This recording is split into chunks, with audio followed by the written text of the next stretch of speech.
I'm urging you to start planning now. It's also why you should connect with the ClearPath Wealth Management. Well, it reminds me of my days in the music. They bring a combined business. 100 years guys of in the green room experience up, to help you with your retirement plan. Really cool. You can hear Stifel Financial Advisors Bob Stockdale and Eric Robert every Saturday morning at 9 during On the Money here on News Talk STL 1019. Their team is ready to help you design your retirement plan with the care and commitment you deserve. Request your complimentary retirement plan consultation today at clearpathinvesting.com or call 636-695-2650. That's clearpathinvesting.com or 636-695-2650. Stifel Nicholas and Company, Incorporated, member SIPC and NYSE. Craving real barbecue, St. Louis? Your search ends here. 4 incredible locations: Bogart's, Dale Smokehouse, and 2 Pappy Smokehouse spots, each serving up mouth-watering, slow-smoked perfection. Only the highest quality meats, prepared with love and care by our friendly staff. From ribs to brisket, our full menu has something for everyone. Dine in for lunch or dinner, or let us cater your next event. Bogart's, Dale Smokehouse, and Pappy Smokehouse. Where smoke meets delight, every bite is a highlight. Republican Adam Schnelting is a husband, father, and soldier. As an Army combat engineer, Schnelting trained to fight for us, trained to solve problems, and that's just what he's been doing. As state representative, Adam fought to keep men out of our daughters' sports and bathrooms. He voted to cut our taxes and fully fund our schools. And his tough on crime stance has earned him the endorsement of the Fraternal Order of Police. November 5th, vote Adam Schnelting for state senate, and he'll get the job done for St. Charles County. Paid for by Schnelting for Missouri, Mike Summer, Treasurer. Hey, St. Louis, it's Ben Shapiro, and I'm proud to be part of the new conservative voice of St. Louis, News Talk STL. Every weeknight at 11, we cover all the news, personalities, and we'll break down the culture. I'll always give you my opinion. The Ben Shapiro Show, weeknights at 11 on 101.9 and 94.1 News Talk STL, the new conservative voice of St. Louis.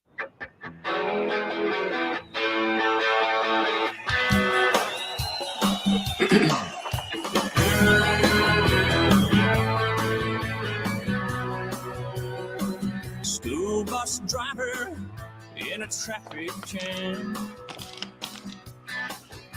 staring at the faces in a rear view. Early on, we're going to do the, you got the 5 and 5A kind of thing, right? The 5 and 6, same clip. 4 and 5 and 6 and 7, right? So we're going to do the 4 and 5 early on, okay? We'll play 4. Yep. One kid helps pay the rent. Yeah, well, I'll settle it. You'll know where we're going with it, but I'll talk about Jonah Goldberg. One could end up going to prison. I'm so disappointed in Jonah Goldberg. One just might be president. Truth warrior, woke destroyer. Only in America. Randy Tobler. Dreaming in red, white, and blue. On News Talk STL. Well, good morning. Good morning. This is it. We've got 3 days left till election 24 as things are heating up. The rhetoric is absolutely like a lithium battery fire. Oh, did I mention there's one going on in Missouri? Yes, a lithium battery fire. All greenies out there. Why don't you go down and take that in? Maybe if those flames are right in your face, you'll get. Did I just make a threat? Did I just make a threat to greenies? Did I just make a threat? Just like Donald Trump. Trump made a threat when he said Liz if Cheney was in the battlefield, she might be she might be damaged. What would she do? Was that a threat? Was that a threat? threat? If I tell you to go and take in the lithium fires because you're a greenie, a crazed radical, do away with fossil fuels and ruin our economy. Oh, excuse me. Hi, I'm Randy Tobler, and welcome to the Rhetoric Show. No, we're going to be uncovering the capacity that is absolutely an unbelievable final assault on Donald Trump over the last week. Started with the joking in Madison Square Garden. Then it pivoted to the fact that Donald Trump he did his trash talk. That was fantastic. Then we had Joe Biden. little pause got in the way of Kamala Harris's very lame last hurrah there at the ellipse. And so we've got accusations that Donald Trump is now taking on Liz Cheney and assassinating her. We'll be talking about that, the bombastic rhetoric, what of it was sticking, changing things. The poly market polls down a little bit the last couple of days I've seen. I've got to check it this morning. Jerome, things are heating up. The BS meter is pegged all the way over, like a VU meter with the pot all the way up on your board. I mean, it is just the volume of the BS coming from the left and the media along with them is unbelievable, brother. Yeah, I noticed it was a very warm October, and I thought maybe that was just the temperature rising overall. But it turns out it's just all the hot air being released from all these quote unquote pundits, just coming up with absolute nonsense and inciting hateful rhetoric against Trump and his supporters. Yeah, I mean, Biden tries to make Trump a racist again and again and again. They've done it all the time just because a comedian makes a joke that wasn't funny about the garbage. And actually, there is something going on with Puerto Rico. Apparently, has a problem with sanitation waste and what to do with it. And so, the guy attempts to make a joke. They try to pin that tail on Trump's donkey. The media just buys it lock, stock, and barrel. They run with the ball. No, they sprint with the ball. No, they bullet train with the ball. I mean, it's amazing. And they turn up the volume on it. And then Trump makes a statement about, hey, the warmongers, the Cheneys that get us into these prolonged conflicts. It's a long discussion.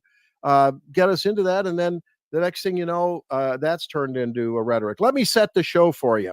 We've got just a bang up show planned for you today. Now, where do we start? Okay, we start with, I'm going to, at 6:45 ish, I want you to mark your calendars because I am going to unpack some of the problems with our legislators, our legislation in Missouri that should be a caution to future conservative governance, whether it's at the federal or the state level.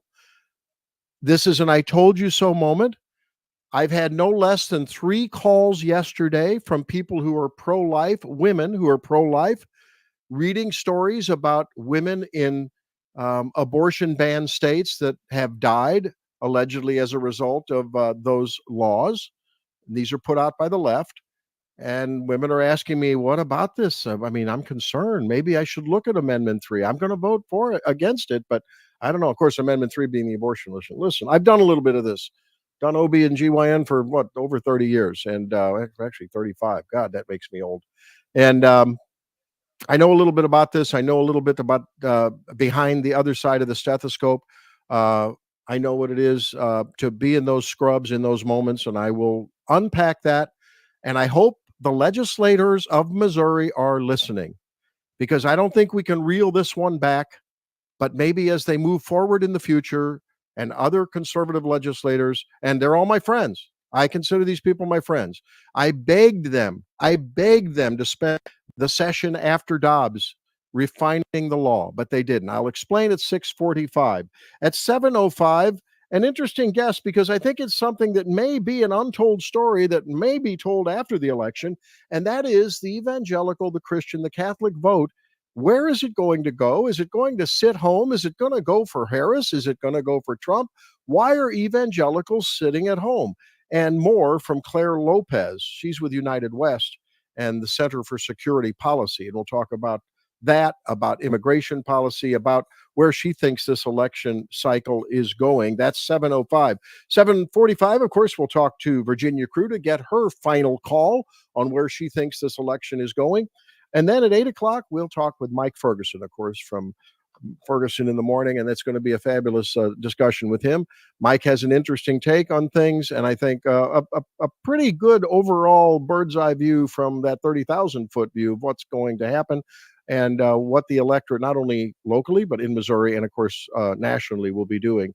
And then at 8:25, this will be, I think, the piece de resistance.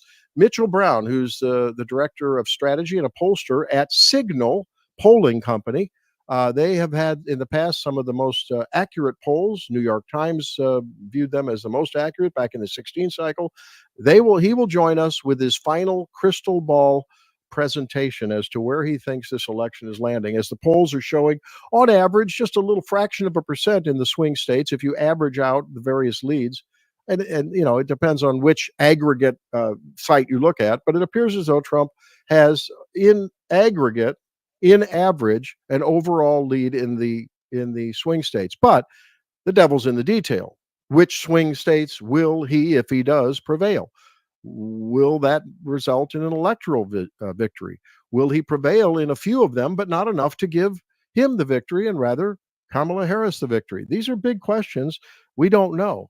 I will probably ask Jerome in the very last segment what his tea leaves are telling him, and we'll better get ready for that, big guy. Better get ready for it. Oh, trust okay. Me, Let's I'm get back ready. to the. Let's get back to the story on BSing in this campaign. Now, we all know that probably the GOAT of BSing, and by that I mean the greatest of all time BSer. They're all good BSers. Bill Clinton was a good BSer.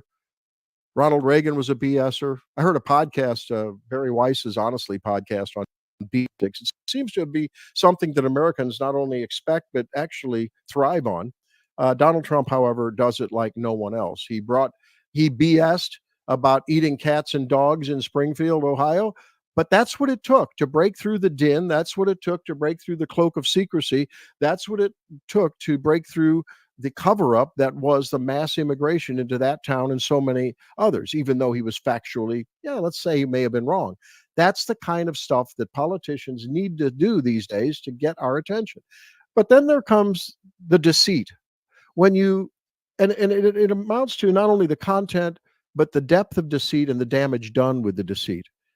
And I give you as Exhibit A this clip from, this is from, I think, a CNN panel where Jonah Goldberg, of all people, Jonah Goldberg, he's been on this program. Jonah is, I think, a very respected conservative. I think that's still fair to say. Jonah Goldberg, but I think he's a never Trumper at this point. Here's what he said about the alleged assassination talk coming from Donald Trump when he was with Tucker Carlson on the final night of Tucker Carlson's tour. Listen to this. I don't think you even need to call it fired upon. He's saying quite explicitly and unambiguously that Liz Cheney should be shot, should be executed by firing squad. 4 days out from Election Day, and former President Donald Trump is escalating his violent rhetoric, suggesting one of his most prominent critics, the former Congresswoman Liz Cheney, should be fired upon. Now, and of course, that was the hostess saying, echoing that. And the panel went on to denigrate Trump and went on to spend quite a bit of time, as they have across the left media, both in print and broadcast, TV, radio, podcast, and others. Now, look, I think we can all say if someone says, well, man, he put a target on her back, you have to interpret that and say, what does that mean? Think of Gabby Giffords and all of the controversy when I think it was Sarah Palin's made comments about, we got her in her crosshairs. And what she meant was politically.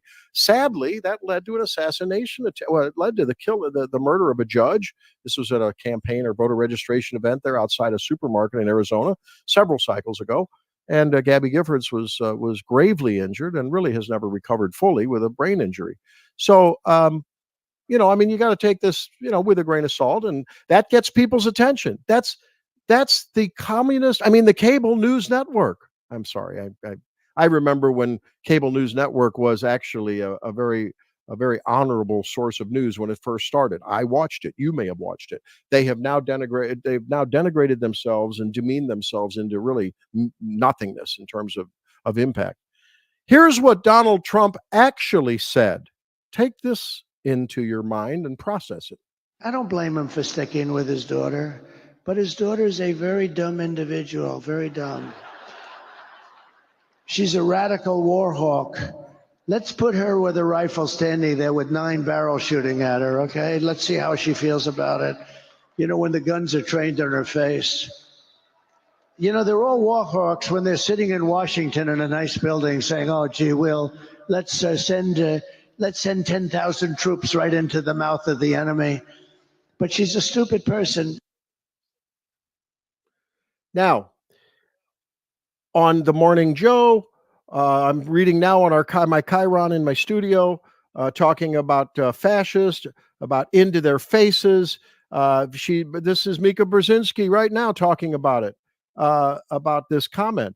And it's ongoing in the face of the reality. Everyone with a connected and firing neuron in their brain, a middle schooler, if asked, how would you interpret Donald Trump's comments? And by the way, this was all about getting us into foreign entanglements. It was a larger discussion, but we played enough of it there to give you context. And everyone, Jerome, would know, everyone with a sense, with common sense, with any sense of honesty and decency. Drudge Report. Trump calls for Cheney's execution. That was on, maybe still is, on the front in red on top of the Drudge Report headline, where it's the title Drudge Report. Now everyone knows what he's saying is, hey, before you go sending people, Jerome and younger, into battle, why don't we put a gun in your hands? Now they were saying that this was a firing squad. Jonah Goldberg during that longer piece said, he literally said, called it a firing squad. No, if you're in a firing squad, you don't have a rifle in your hand. And he said, put a rifle in her hand. Yeah, I was just going to make that point as well, because some of the anti-Trump people that are in my life are pointing to that as like, well, what other evidence do you need that he's going to execute his political opponents? I'm like, who puts a gun in the hands of people that are about to be executed by firing squad? And why would you call somebody a war hawk? You know where you go with a rifle that you could be shot at? War. Do you know what he's saying? Right. These people start wars they never fight in. That's right. And so that was clear. Now, here is the very sad, and I mean, from an American survival of the republic standpoint, when you have a guy who is mainly conservative, let's give him that credit. Jonah Goldberg is certainly conservative by many measures. And he says that on a major news network panel 5 days out from the election, I guess 4 days yesterday. That does damage to the election process. I dare say that could be called election interference. It was deceitful. It was a lie. And the calls for reconsidering the First Amendment and media's rights, I think, needs to be carefully considered at this point. When we come back, I'm going to share with you a tweet that Jonah Goldberg put out yesterday afternoon. Your ears will not believe it. As we try to unpack what is going on in this American experience of ours and decide on Tuesday, will we in fact be determining whether this experience is going to continue as we've known it? I think it's that important. Stay tuned for more on the Randy Tobler Show. Well, the promised plan. Well, one kid dreams of fame and fortune. One kid helps pay the rent.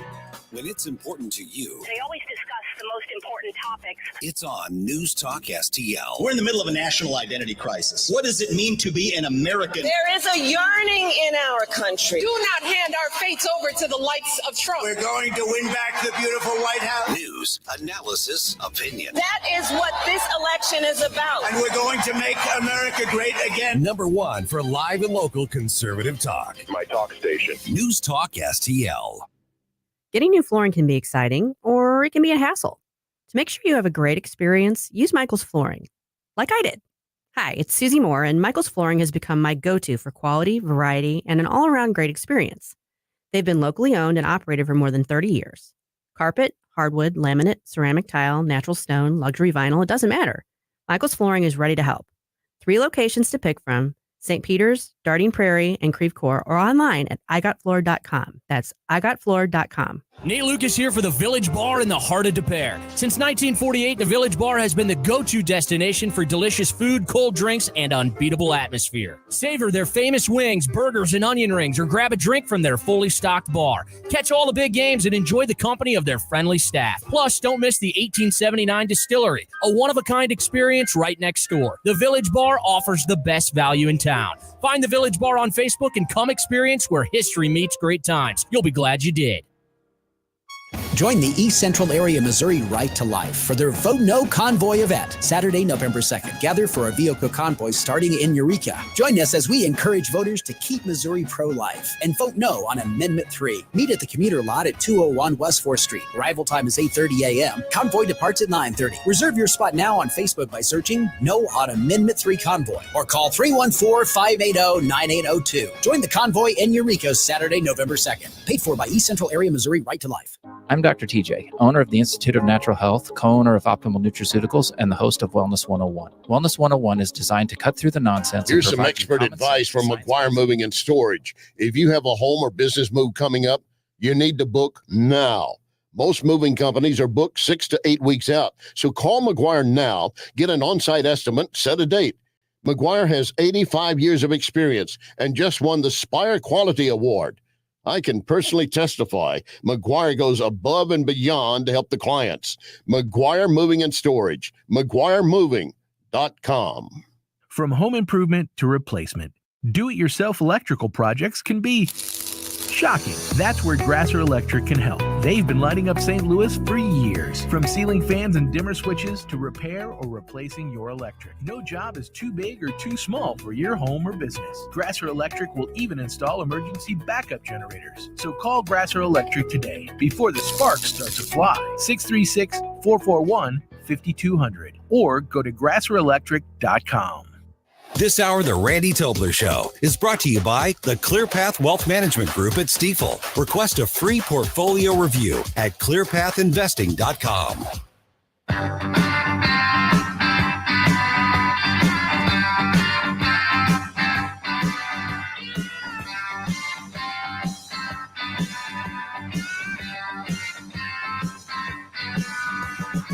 Randy Tobler, Truth Warrior, Woke Destroyer, on News Talk STL. Watch us on our live stream using Rumble, Facebook, and Twitter. This is News Talk STL. I don't think you even need to call it fire department. He's saying quite explicitly and unambiguously that Liz Cheney should be shot, should be executed by firing squad. That was Jonah Goldberg, a formerly respected conservative who on CNN yesterday made that comment that was just plain wrong. Now, at the end of the segment, he did voluntarily say that he had reconsidered that, and he did try to clean it up. He said, having thought about it, that he had been wrong and that a lot of the context had been out. But that was the headline. That's what was heard. That's what led Kamala Harris now. Those kind of comments have been echoed by Kamala Harris on the stump. They're still talking about it on MSNBC this morning. I'm watching it as we speak, and I'm seeing it all across the left-wing media. Now, he goes on to Twitter. How many independent voters are looking for Jonah Goldberg's mea culpa on Twitter? Here's what he said yesterday afternoon. I need to make a statement. This morning on CNN, I referred to Trump's, quote, rifles, quote, as him advocating a, quote, firing squad, close quote, for Liz Cheney. I was reacting in haste to what were objectively, here he goes, trying to already justify it, objectively appalling and irresponsible comments that had been framed in the setup piece in the context of previous statements Trump made about shooting protesters and having generals executed. I don't recall Trump saying he would shoot protesters. I said he would.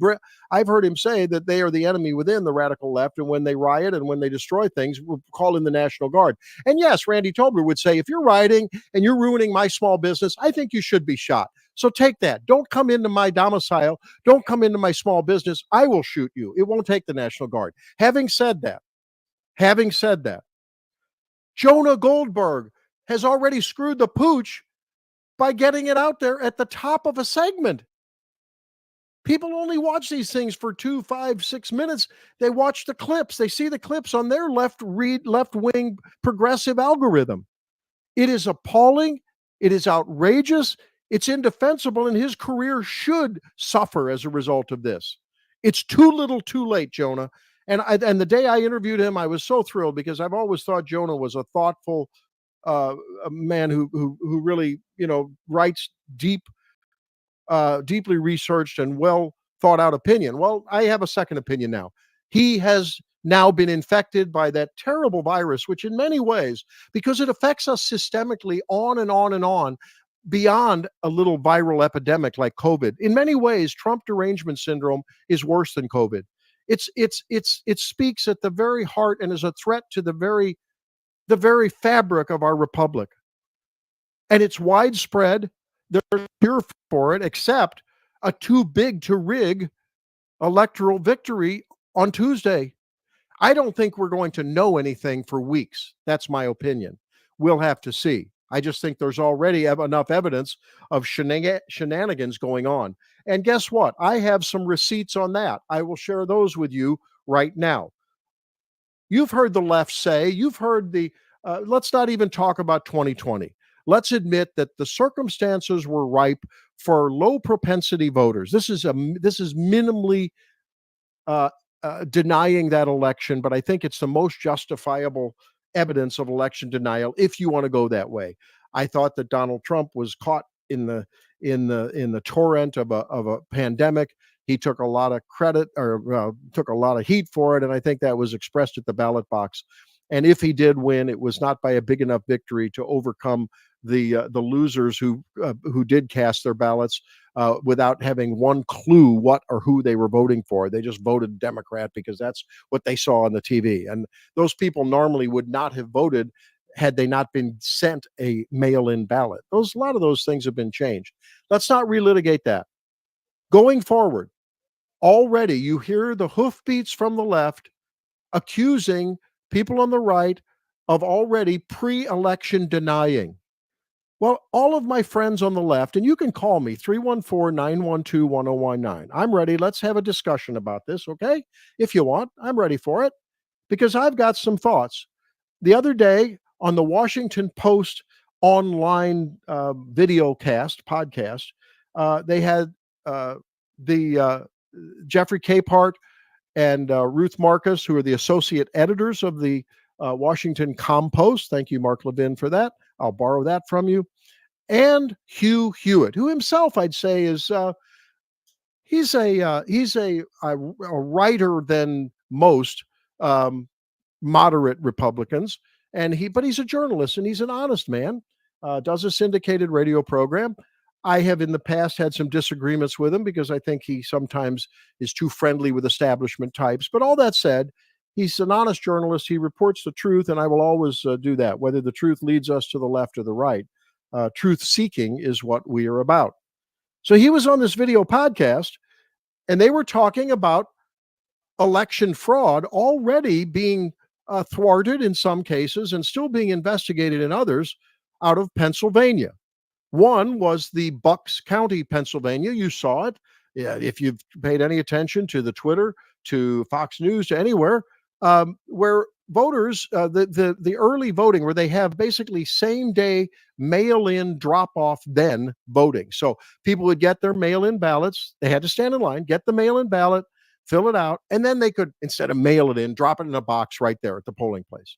Well, at 2:00 in the afternoon, local time there, at 3:00 at other times, they were ushered off. They were said, "Up, we're closed, we're done, go away."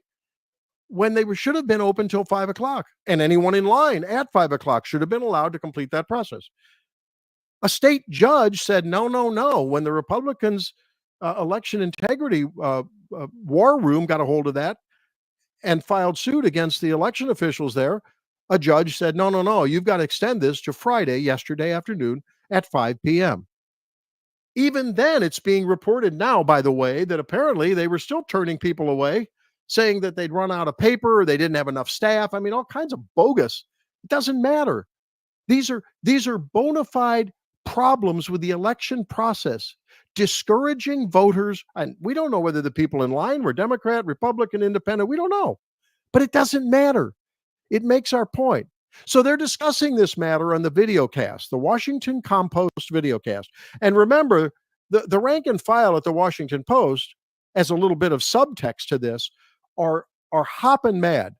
I think the chief editor, if I'm not mistaken, resigned when last Friday, Jeff Bezos said, we're not going to endorse a candidate. We need to return some respect to this organ and to media in general because it's lower than whale snot. That's my words, not his. But it's low. So here's the little interchange with Jeffrey Capehart, condescending, petulant Jeffrey Capehart and Ruth Marcus as they wrapped up their discussion. Then Hugh Hewitt takes it off. And I thought this was fabulous. Listen. Well, I've just got to say, we're news people, even though we're at the opinion section. It's got to be reported.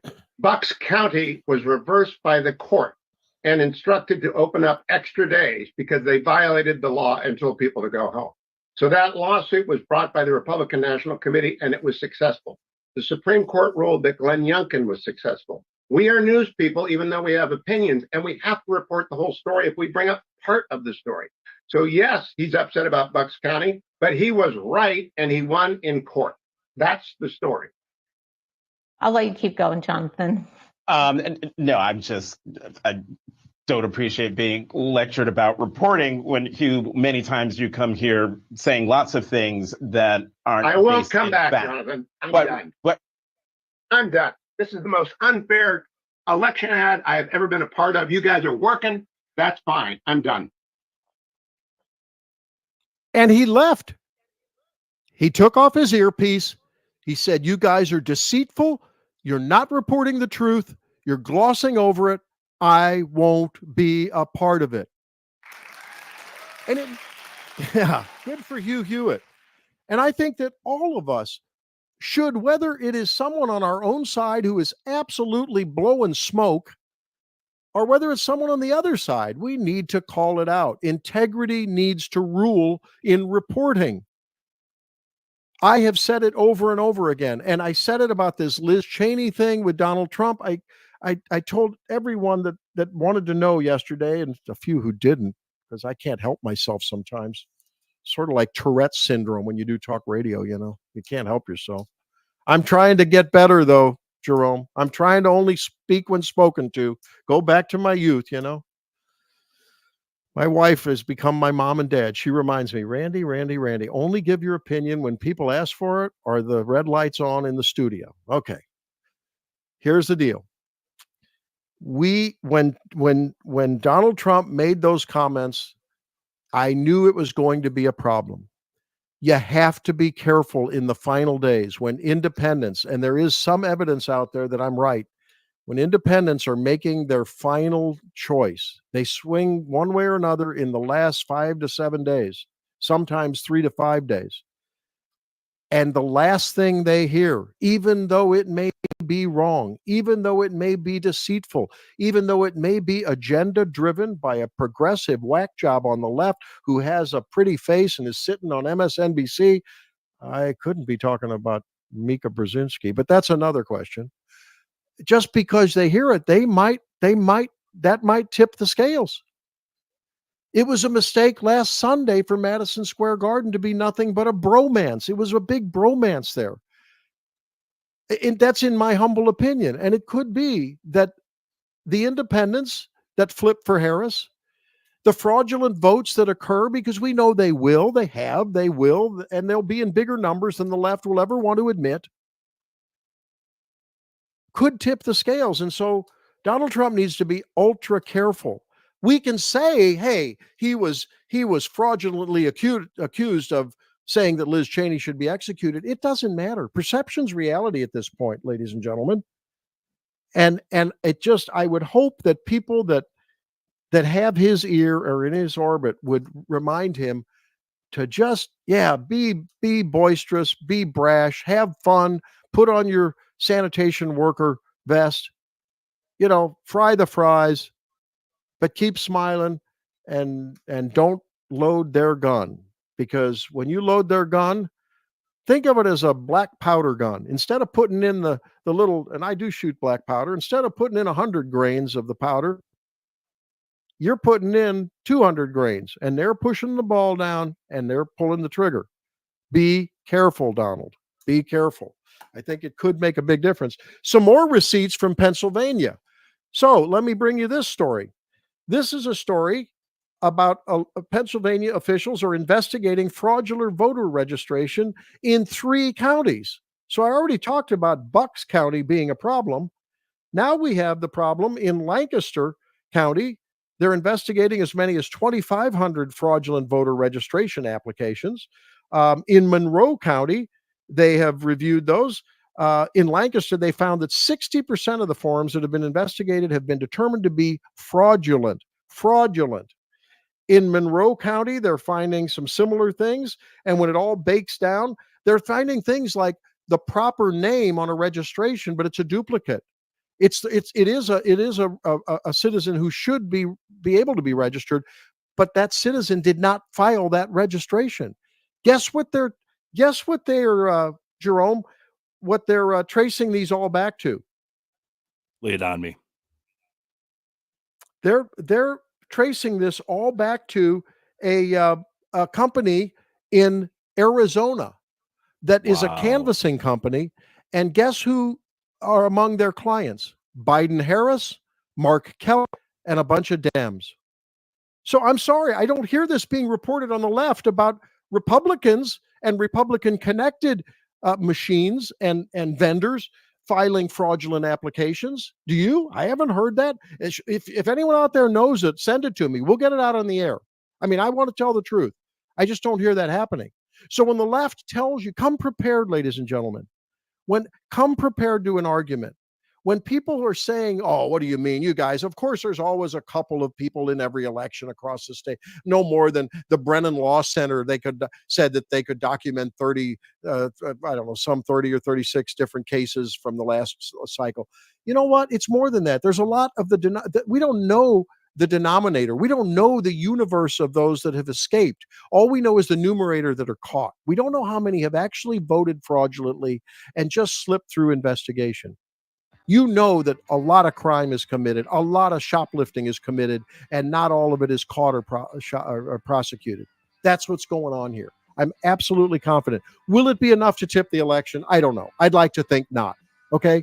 I mean, all human-run systems have corruption in them, unfortunately. That's the reality. Medicine, law, science, research, broadcasting, it's everywhere. But we better be on guard to admit that it's out there, not try to shy and run away from the fact and say, well, no, it doesn't exist, or that it may not be important. We can have that discussion, but don't on the left tell me that it's not happening. 60% of 2,500 voter registrations. Now, what the left will say, well, there you go, Randy. What are you talking about? You made our case. They discovered it. Well, that's 3 counties in Pennsylvania, and it happened to be diligent election workers who may be more on their game, who may be drinking more coffee, who might be taking more Adderall because they know that the microscope is on them. And of course, you're like, whoa, man, do you think that election officials in every county, in every state, in every jurisdiction is that way? I don't know. I'm telling you, this is a disaster area, what's going on in our country. And we just don't have the intestinal fortitude now among the media. The legacy media should at least have the cojones to call a ball and a strike. For their own integrity, for their own future. The country, half of the country has lost faith in them. Trust is a hard thing to build up. And unfortunately, it's way too easy to break. It's like reputations, and the two are related. And I'm appealing to everyone, whether you're media or not, to be truthful. If Donald Trump makes a hyperbolic statement, we need to say, he made a hyperbolic statement and he was wrong, but at least he got the issue out into the public square. That's, I think, a valid way to talk about things like the border wall. He didn't build as much border wall as he's often said, but he did get a lot of it done. And he makes the point that we need to do more. It brings the focus in. And we've got to be honest, because those who we can influence, I think, will maybe take our counsel and our opinion into stock a little bit more handily than if they think that we too are a BSer. Well, we'll step aside. And when we come back, you'll want to listen to an Amendment 3 discussion because I'm going to have it. I'm getting some I'm getting some quivering knees, some weak-kneed calls from very, very great people who are getting a little weak-kneed over stories coming out of Texas, and I'll highlight one of them about how doctors and pregnant women are interacting in the light of very aggressive abortion laws. And there's a larger point to be made because, that's what we do here. We look for systemic problems that are illustrated by symptoms. That's called political diagnosis. And we'll do a little bit of that with Amendment 3 in the spotlight when we come back on the Tobler Show. Talk lines are open now at 314-912-1019. Down to the doctor. Down to the doctor. Down to the doctor. Make you feel good all night. If you're that far, you're going to have to go back toward the center. News, analysis, and opinion. I've never called a talk show before, but this just irked me. 1019 and 94.1 News Talk STL. You can't get food Well, you know like what, this in Paris. When we're talking about integrity and about truth-telling, you want to know that when you go to a medical professional like a dentist, that they're giving you the straight stuff about what's wrong with your teeth, your mouth, your gums, your muscles of mastication. That's when you chew and when you grind your teeth and it results in TMJ. And you want to give the straight answer and you want to get the straight solution. That's what I get when I go to Advanced Dentistry of St. Charles. There's no fooling around. It's about precision dentistry. It's about passion about what they do. And whether it's Dr. Daniel Cusimano, Dr. Megan Dwyer, or their staff, I know that I am in the best hands. And I can tell you over the years, I've just always developed an ever fondness for going down there and knowing that when I leave, hey, my chompers and everything about my mouth and around it is good. Botox, dermal fillers, cosmetic dentistry, dental implants. We're going to be talking with them in the week before Thanksgiving because you want to hear about that. Very interesting. I get a little nerdy when we have those talks, but we'll be doing that. Of course, general dentistry, aligners, dentures, you name it, the whole spectrum. That's what they do so well. And their staff is just in love with them. And that tells you something right there. Advanced Dentistry of St. Charles at advanceddentistrynow.com. That's advanceddentistrynow.com. Paris. Bring the family for breakfast and brunch to Nadine's Hash House, offering home-style cooked meals the way your mother made them. Try the savory Southside Slinger, the cinnamon streusel pancakes, or Nadine's famous hash. Make sure to follow Nadine's Hash House on Facebook for weekly specials. Open today from 7 till 1:30 in Soulard on Broadway. Nadine's Hash House. You can't get food like this in Paris. Nadine'sHashHouse.com.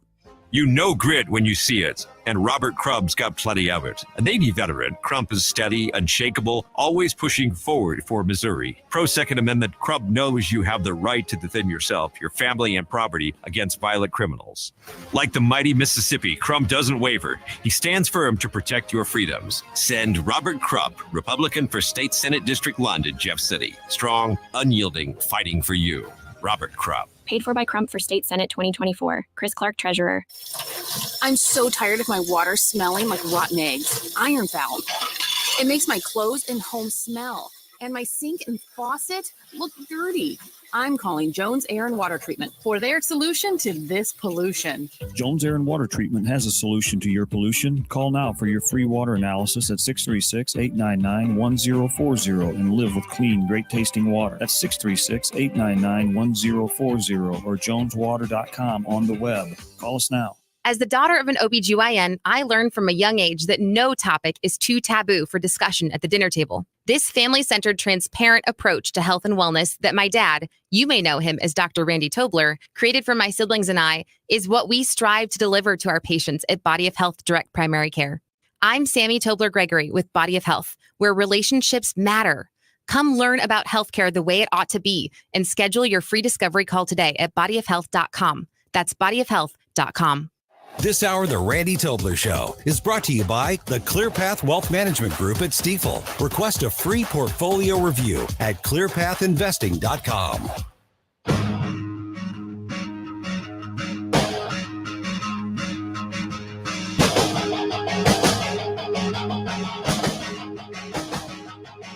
Randy Tobler, Truth Warrior, Woke Destroyer on News Talk STL. Watch us on our live stream using Rumble, Facebook, and Twitter. This is News Talk STL. Welcome back into the program. We're going to be talking with Clare Lopez about evangelical votes. How are they going to go in the various swing states and across the nation, and what impact will they have, whether they don't vote, sit home, vote for Harris? You see a lot of rainbows on some of the formerly mainstream evangelical and reformed churches, Episcopalians, Presbyterians, Methodists. You see a lot of that happening, a split in the Methodist Church over the last few years. It disappoints me. I mean, there's obviously, I think we should meet abroad and love them. Doesn't mean you endorse or approve of that behavior, because it's not biblical, it's not biological, it's not God's way. That's a separate discussion. But since God does breathe life into babies and knew us while we were in our mother's womb, I guess maybe we should have a discussion about God and reality and biology and creation of the human and the value of the entity within. I didn't say the enemy within, the entity within. Amendment 3 will be voted on here in Missouri on Tuesday.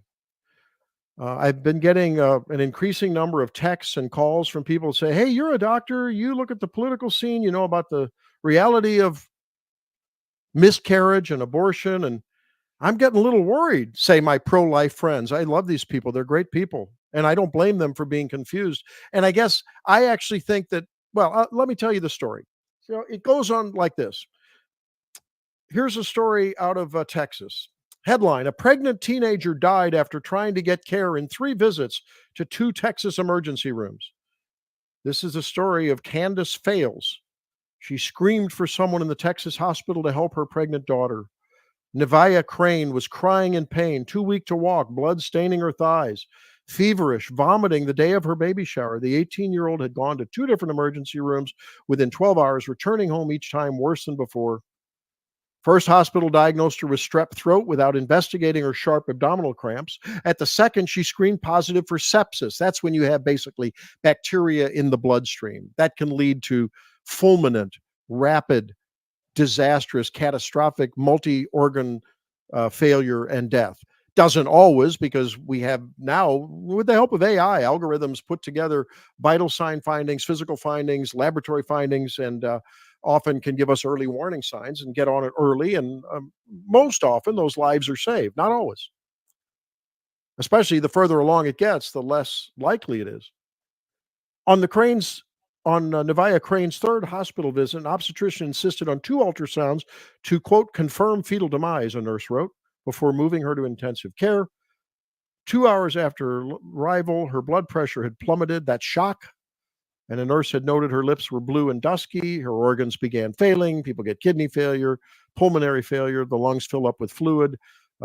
Blood starts clotting throughout the body. Then you start bleeding everywhere. Hours later, she was dead. And people are saying, what's going on? The story says pregnant women have become essentially untouchable, said Sarah Rosenbaum, a health law and policy professor emerita at George Washington University. Texas's abortion law threatens prison time for interventions that end a fetal heartbeat, whether the pregnancy is wanted or not. It includes exceptions for life-threatening conditions. And what I've explained to people is, we all know, doctors know that, for instance, there is a significant likelihood if a woman at 18 weeks, let's pick that, that's a nice number, 18, 19 weeks, I'll pick that as an example, ruptures her bag of water. If the bag of water breaks, protecting the baby from ascending infection, that it's highly likely. It's a miraculous thing it's really, truly a miraculous thing. But I have seen cases where maybe not 18 weeks, but I've had a 20-weeker. Remember, fetal viability is somewhere 23-ish, okay? I've had people rupture their membranes. I can count 1, maybe 2 cases where they decided to not terminate the pregnancy, knowing that they're risking getting sick, and agreeing that at the earliest sign of infection, we're going to have to do something, because we don't want to get to the point where it's touch and go as to whether your life is going to be salvaged or not. And so I've had a couple cases where at 20 weeks, 20 plus weeks, the baby's been carried to 23, 24 weeks, 25 weeks, early signs of infection. You deliver the baby. We monitor for several things. You deliver the baby, and long course, sometimes those babies don't survive. Very often they don't, but they can.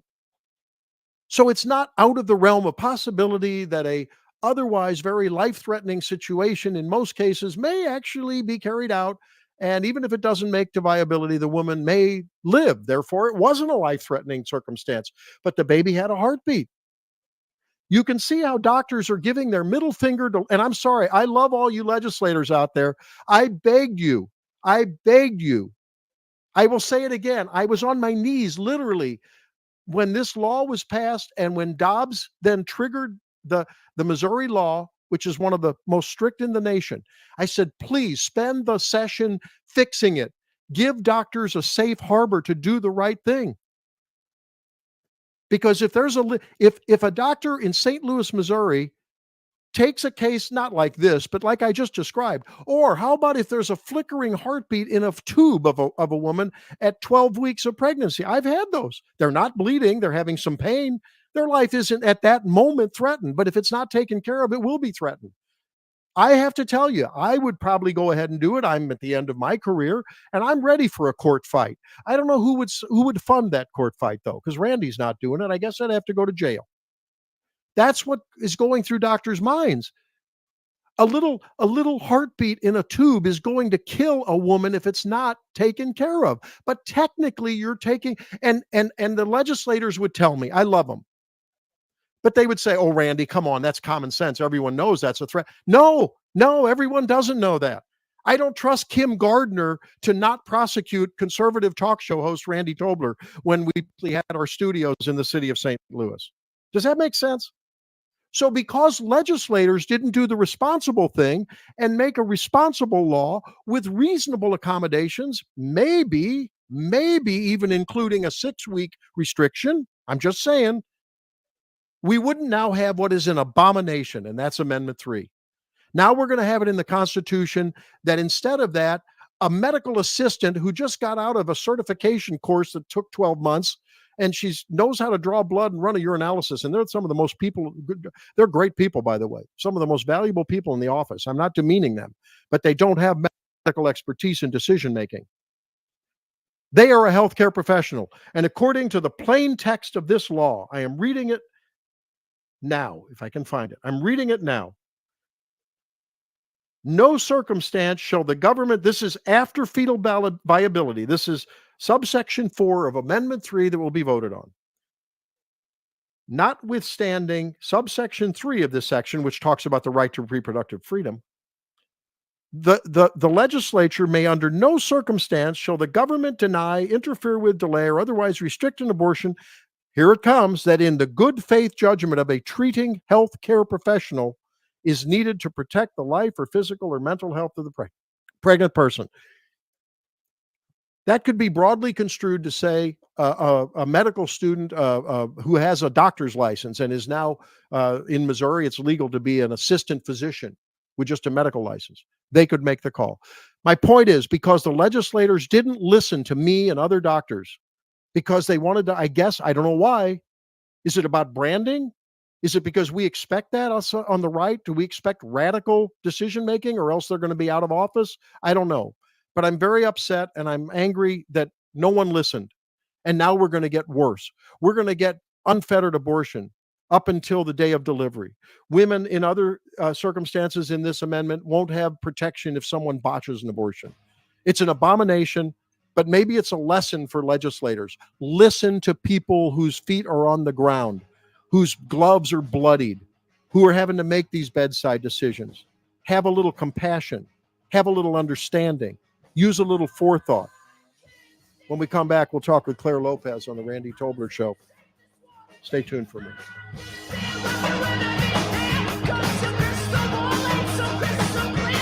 The news and talk. She's unfit for office. Together, we will build a future that matters to St. Louis. Kamala Harris is an empty suit. He's a damaged human being. This is 101.9 and 94.1 News Talk STL.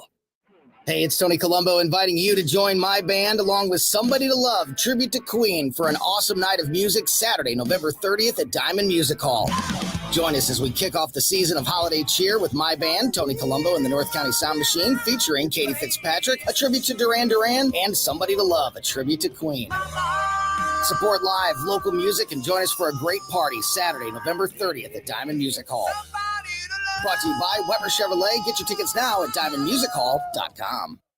Seavers JCB has amazing deals on JCB mini excavators ranging from 2 tons to 10 tons. The choice is yours to take 5 on one of these great offers. Take 0% financing for 5 years or take up to a $5,500 cash rebate and 5-year warranty. See terms and conditions for details. These offers are for a limited time, so head to your nearest Seavers JCB and check out their full line of JCB construction equipment or visit SeaversJCB.com. Transform your space with JML Interior Design in Clayton. For 32 years, local woman business owner Jeannie Lashmet has been creating stunning interiors that reflect your vision. From residential to commercial, kitchens to corporate spaces, JML Interior Design brings expertise to every project. Planning a home remodel, tackling new construction, or the expert commercial interior space planning service. Jeannie and her team deliver great designs that work. Call 314-453-4233 or visit jmlinteriors.net. JML Interior Design. We just don't dream it, we do it. Tony Colombo here for the Farmers Co-op Old Town Country Store in Old Town St. Peters, where they have a huge selection of products and services for your yard and home, including a full line of lawn and garden products, a full line of products for animal care, and that includes anything from livestock to the family dog or cat.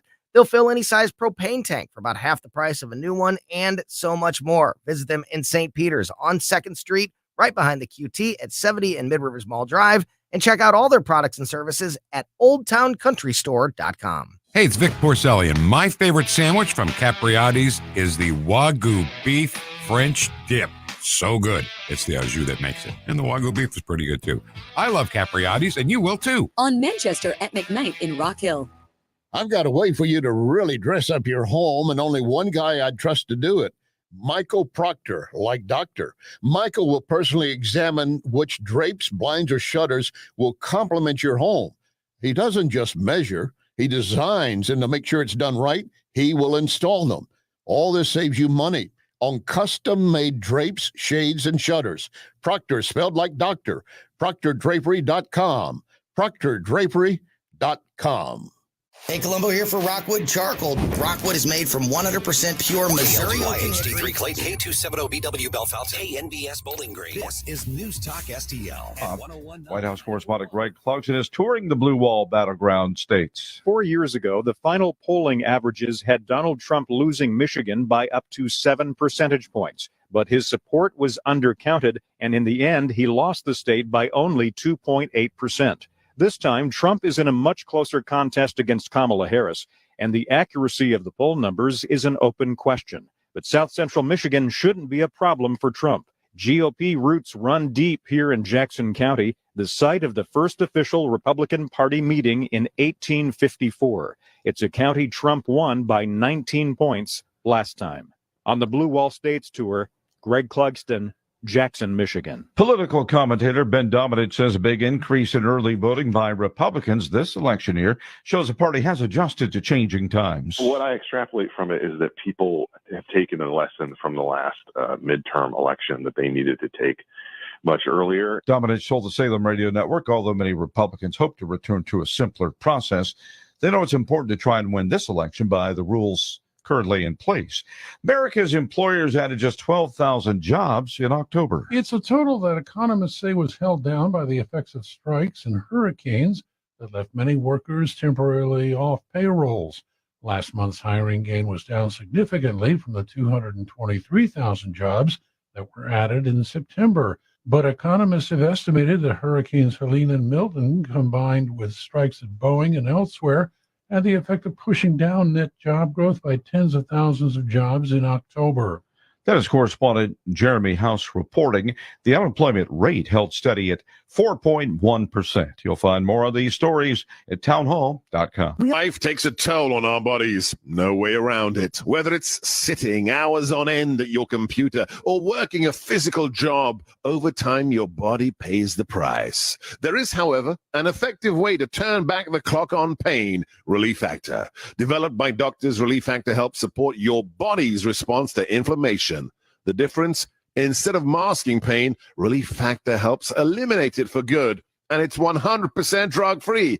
If the pains that come with living a full life are affecting you, do as so many others have. Turn back the clock on pain with Relief Factor. Their 3-week quick start is just $19.95, less than $1 a day. When you feel good, it's amazing how much more you get out of life. So visit relieffactor.com or call 1-800-4RELIEF. That's 1-800-4RELIEF. Try it for only $19.95. While we can't stop aging, not yet, we can stop pain. Turn back the clock with Relief Factor. Is tampering with a history of a president's remarks a violation of federal law? That's what some are asking after reports the White House. This hour of News Talk STL is brought to you by Stifel, serving investors for over 130 years. Contact your Stifel financial advisor at stifel.com. That's STIFEL.com. Republican Adam Schnelting is a husband, father, and soldier. As an Army combat engineer, Schnelting trained to fight for us, trained to solve problems, and that's just what he's been doing. As state representative, Adam fought to keep men out of our daughters' sports and bathrooms. He voted to cut our taxes and fully fund our schools. And his tough on crime stance has earned him the endorsement of the Fraternal Order of Police. November 5th, vote Adam Schnelting for state senate, and he'll get the job done for St. Charles County. Paid for by Schnelting for Missouri, Mike Summer, Treasurer. Attention Missouri Republicans. Donald Trump Jr. has endorsed Amendment 2. Don Jr. calls legalizing sports betting a no-brainer for Missouri. Right now, 38 states allow sports betting, including 7 of Missouri's neighboring states. Amendment 2 will give Missouri fans the freedom to bet too. And that means our money will stay at home instead of going to other states. Legalizing sports betting will generate more than $100 million for Missouri schools without raising property taxes.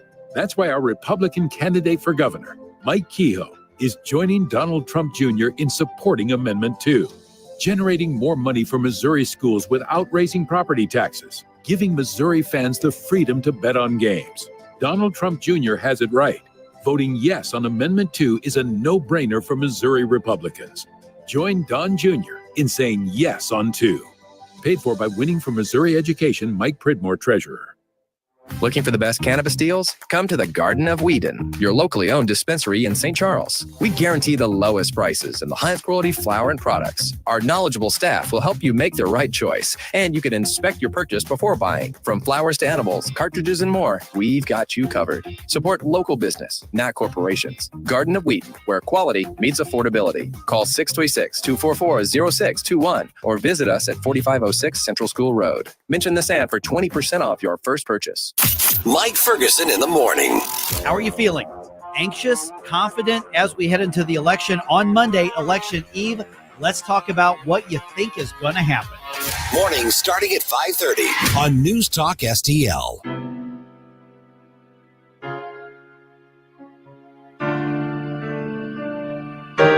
Randy Tobler, Truth Warrior, Woke Destroyer on News Talk STL. Watch us on our live stream using Rumble, Facebook, and Twitter. This is News Talk STL. Well, welcome into the second hour of the Tobler Show this morning as we hurtle towards election 2024. I think this time maybe it's truer than it is in past cycles. Really an existential decision time for America. And someone who's been advocating for all of the right things is Clare Lopez. She's a spokesperson for the United West, Vice President for Research and Analysis at the Center for Security Policy, and she joins us now. How you doing, Clare? Good to make the acquaintance. Yes, thank you. Good to be with you, Randy. Thanks for having me. Quick correction, I have not been with the Center for Security Policy for 4 years, but I'm independent now at Lopez Liberty, LLC. Okay. Well, I apologize. The publicist we booked you through said that, so I was just going there. Yeah. Hey, but we thank you for being with us. I wanted to focus on something. We've talked a little bit about election integrity and the false claims from the left that the right being very suspicious of fraud, and in a tight election, if that's what it turns out to be, fraud does become a big issue. We have receipts from Pennsylvania. We talked about it in the first hour. 3 counties in Pennsylvania with fraudulent voter registrations tracked to allegedly tracked to an Arizona concern that curiously has Democratic ties to Biden Harris, Harris Walz and Mark Kelly and other. So election integrity is a big, big, big deal. I want to talk about that, and I want to talk about the evangelical vote this cycle as well. Let's talk about election integrity. Do you think that, in fact, there's a lot of unknown behind the curtain? These few counties in Pennsylvania may just be a tip of an iceberg, or is it just nothing there? Well, there are reports coming out now from all over the country. It is not just in Pennsylvania. Reports about duplications in registration applications in various places. Michigan, I think, one of them. Voting machines being reported in Kentucky and in Texas as flipping voters' votes from Trump to Kamala. So reports are coming in all over already, in particular because there's early voting in so many places. So it's a concern. It's a valid concern. A lot has been done, excuse me, since 4 years ago in terms of election integrity. But obviously there's a lot left still to be done. Yeah, I understand there's over a couple hundred lawsuits throughout the country, and we've had some recent wins and losses with RNC lawsuits as well. We're talking with Clare Lopez at Clare, that's Clare M Lopez on X, and she's of course of Lopez Liberty LLC. Now, let's talk about the evangelical vote. I was troubled when I heard a report last week, Clare, that said that upwards of 20, I forget whether it was 20, 25%, maybe more, of evangelicals are unhappy with the federalist position that Donald Trump has taken, that, hey, let the states decide. I'm not going to be for a national abortion ban, sort of an all or nothing rejected approach. And because he rejects all or nothing, that evangelicals might be sitting home. And then there's that component of legacy, a lot of them Reformed churches, some Presbys, some Methodists, Episcopalians. There's Lutheran, denomination. See a lot of rainbow flags, a lot of sparkle creeds. Those folks might vote for Harris. Others might stay home. Is that going to have an impact more than usual this cycle? Well, it already did 4 years ago in the 2020 elections. And as you mentioned, I do work with Tom Trento and the United West. That's at theunitedwest.org. And if you go to that homepage, you'll see a chart right there on the homepage showing the numbers of millions of Christians across the country, but in particular in some of these battleground states. We're talking about Arizona and Nevada and Pennsylvania and others, where there are millions of Christians who did not vote in the 2020 elections. And then part of that chart on that homepage, theunitedwest.org, shows the slim margin by which the Biden campaign claimed victory back in 2020. Overwhelmingly, numbers of Christians who did not vote outnumber the slim margin for Biden there. So yes, it's a very serious concern this year too.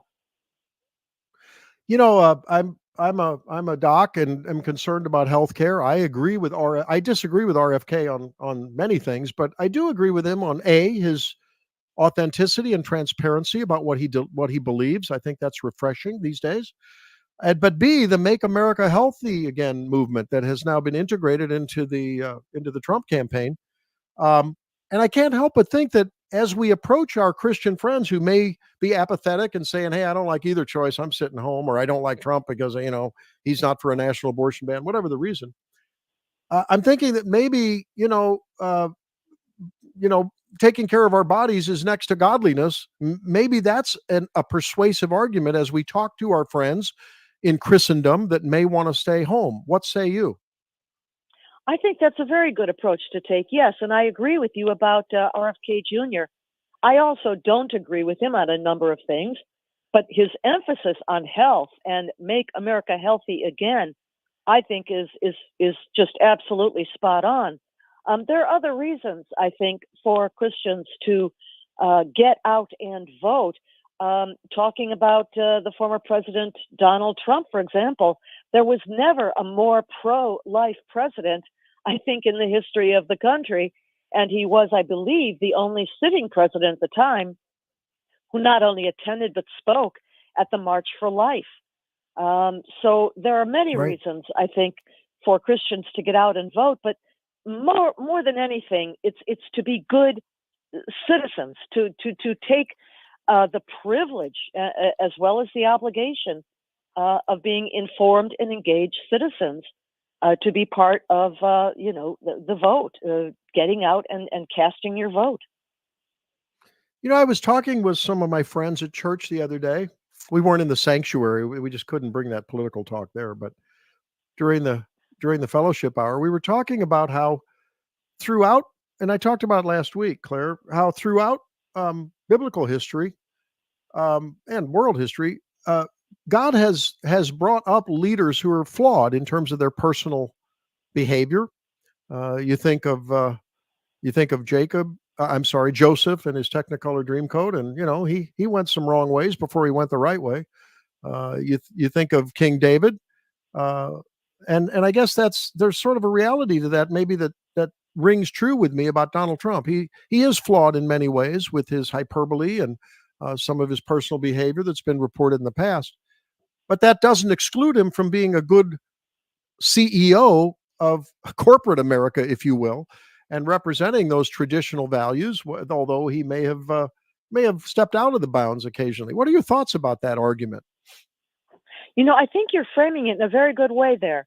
The President of the United States indeed is a kind of a CEO of the United States of America.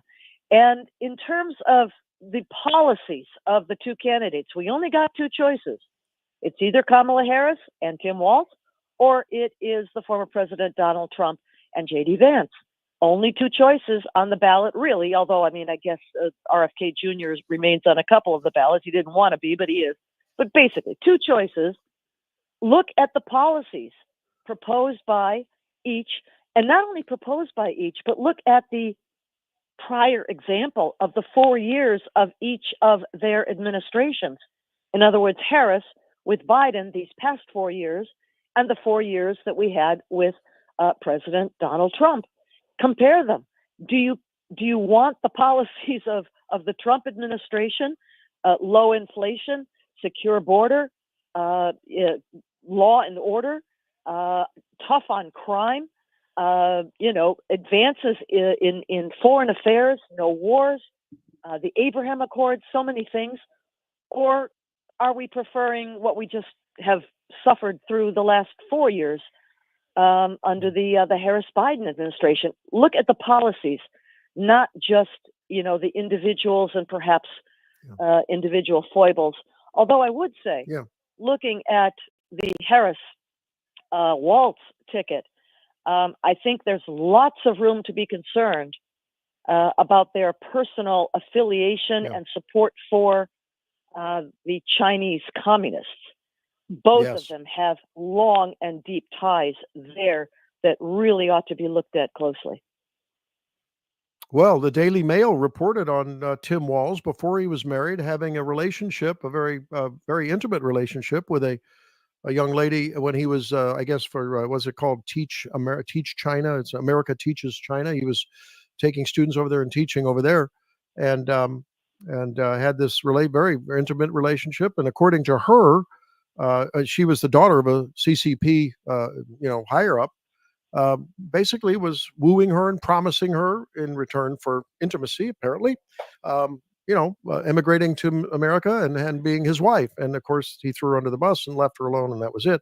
So, there's some personal problems that we could talk about with Tim Walz's behavior. As you said, his policy positions, his record in Minnesota, certainly devastating to women and their protection from men in their spaces and on their basketball courts and others. And Kamala Harris, we know about her. But what about the deceit, Claire? What about the deceit? Just in this last week, as the left and the Harris campaign in particular has just taken totally out of context Donald Trump's comments in the first case about, protecting women from the murder, the rapes that we've heard so highly publicized Laken Riley, and so many others, sadly, from illegals. And, he went on about that and talked about it. And then he said, and I don't care whether, he said, my advisors told me, leave that alone, because he said, I want to protect the women. And his advisor says, politically, boy, they're going to turn that back on you. He said, well, I don't care what women say. I'm going to protect them. A very caring, security oriented statement, really loving women and not in an agape sense, and wanting to protect them. What does the Harris campaign do? They turn that into I don't care what women say about abortion. I don't care what women say about abortion. You saw the riff. And then they do the deal with he wants to set up a firing squad for Liz Cheney, totally out of proportion, when he was saying, hey, if Liz Cheney was on a battlefield, she might be different than her warmongering. That kind of deceit coming out of a presidential campaign, raw deceit, that ought to trouble Christians. I would think that ought to motivate them to vote against Harris, if not for Trump. Yeah, absolutely agree with you there. I think these are issues that really ought to catch the attention of Christian voters across the country. And indeed, what does the oath of office say when the president raises his right hand? Protect and defend the Constitution of the United States. Well, what does that Constitution do and say? It includes the protection of all of our citizens, but we do want to see a president who stands strong for women. We want strong men in office and in our lives, defending women against predators, against illegal aliens, criminals flooding into this country. We want to see that in our next president. I would think that would catch the attention of Christian voters. Absolutely. Well, we're, and I guess in the other one, I guess, how outraged were you? Obviously, a strong and intelligent woman who is promoting Donald Trump on Tuesday. How incensed and outraged were you when Mark Cuban made comments denigrating those women who are around Trump and support him? How did that impact you? Well, very much the same as it did for all of the other strong, intelligent women who are around and with and supporting President Donald Trump. Begin with his own beautiful and brilliant wife, Melania. Look at his daughters, Ivanka and Tiffany. Look at the women who were part of his campaigns or his administration. Dana Perino, Kayleigh McEnany, and Elena Hava, who's his lawyer right now. Every one of them strong, beautiful, intelligent women. I think that remark from Mark Cuban fell really flat, and the pushback has been enormous across the board. Yeah, I think Americans are on to the Democrat game, and the game is that we're better than anyone else who doesn't agree with us. It goes back to the terrible denigration that Sarah Huckabee Sanders took as Donald Trump's spokeswoman. I mean, when you think about that, the comments made about her looks, but I think that's nothing more than another example of the same kind of hate and divisiveness coming from this entire movement on the left that allowed and drove Joe Biden to call 50% of America garbage. I can't process it any other way. Can you? No, I can't. And I really don't know how any of them could have thought such remarks would gain traction with anybody, really.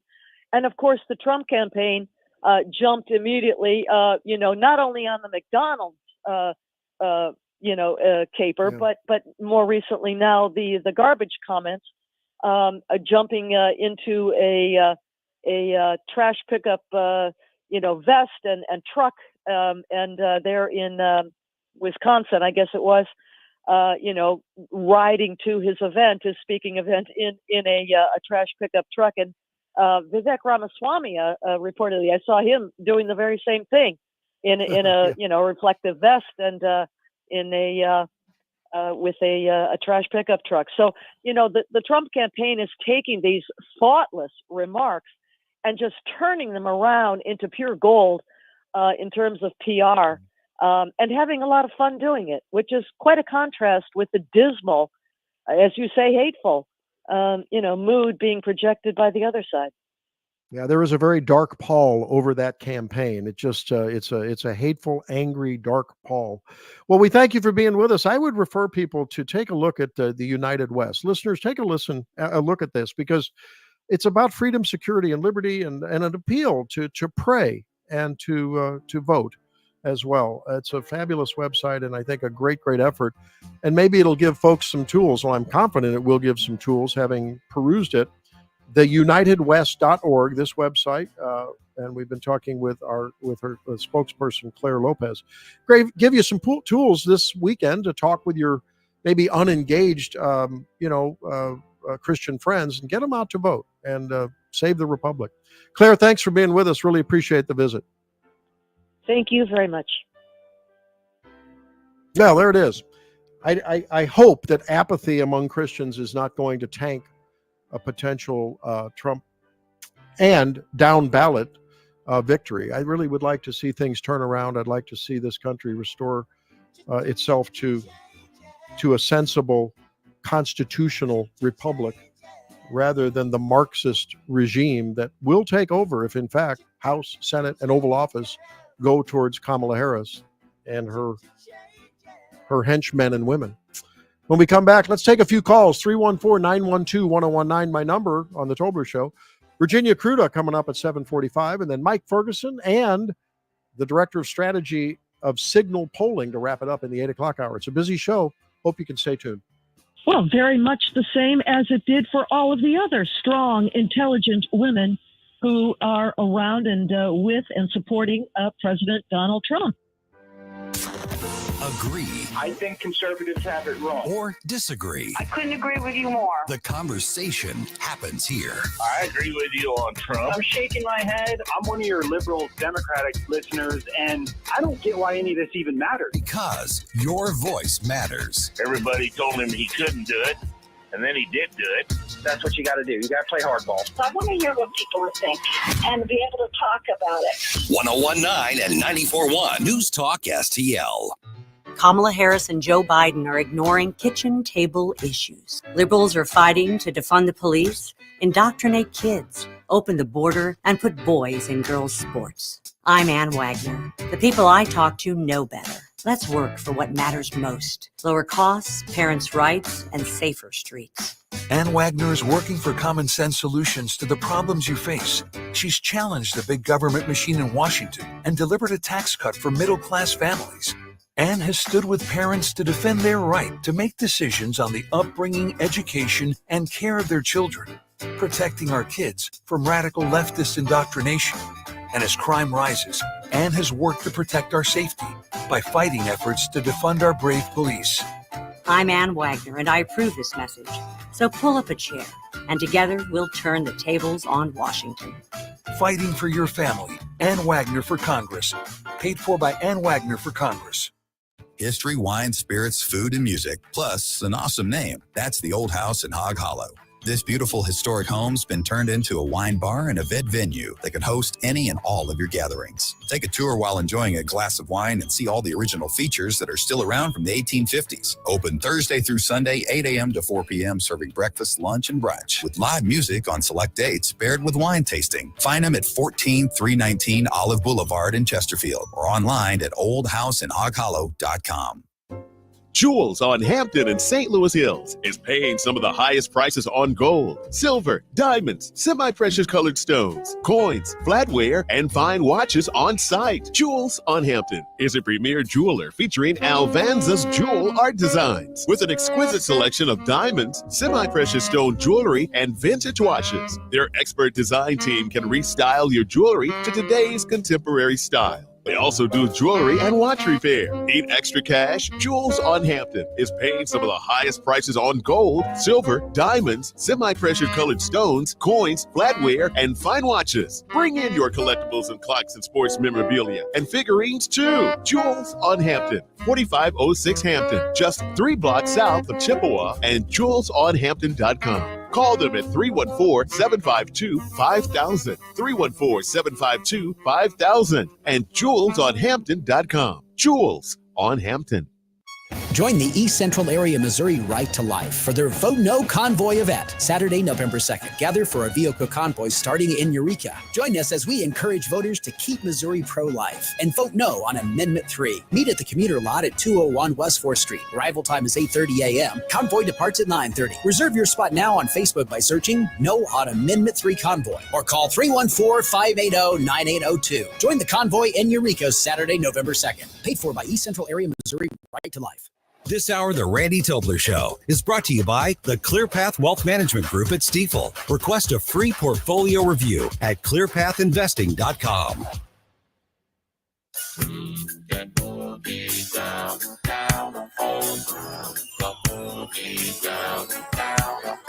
Randy Tobler, Truth Warrior, Woke Destroyer, on News Talk STL.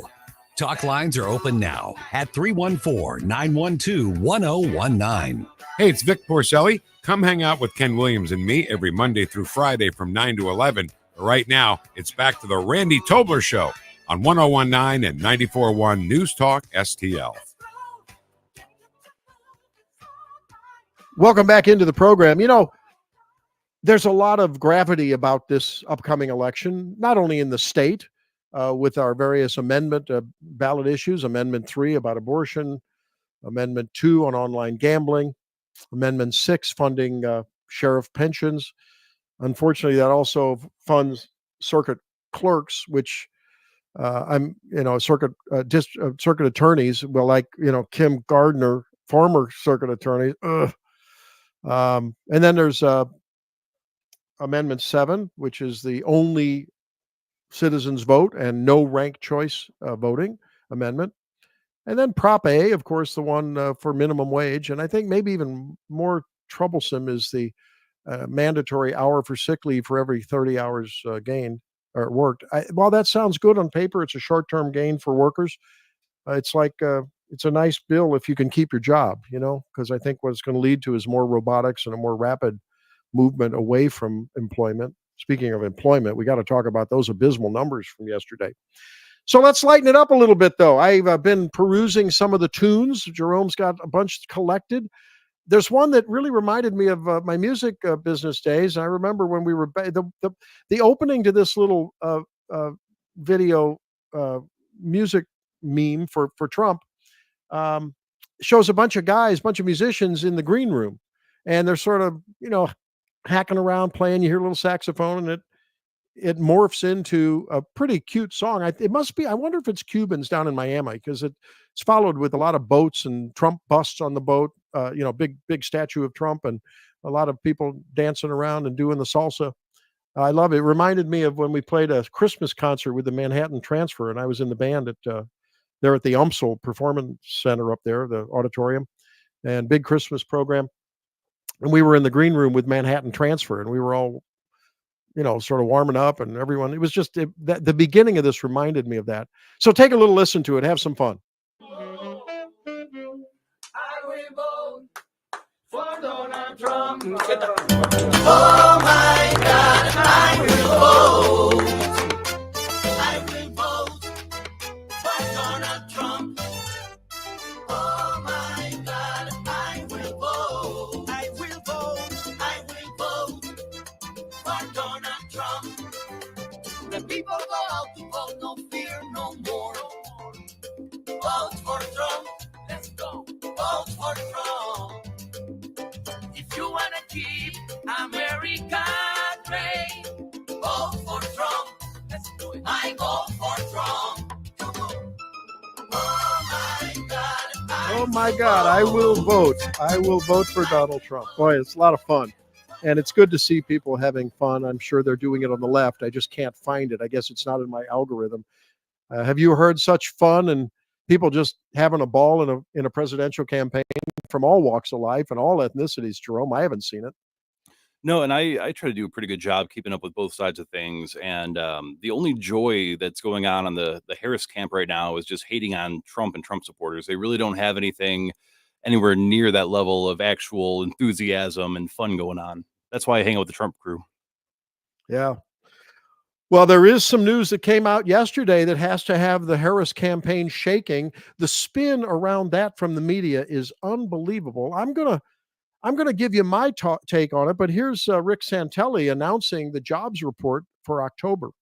The big jobs report, and the prophecy came true. Jobs light, 12,000 in non-farm payroll. That is the lightest going back to December of 2020, and partially explained, of course, by storms, hurricanes, and strikes, but there's more nuance to come. If you look at what the unemployment rate is, that remained at 4.1. So people are going to scratch their heads.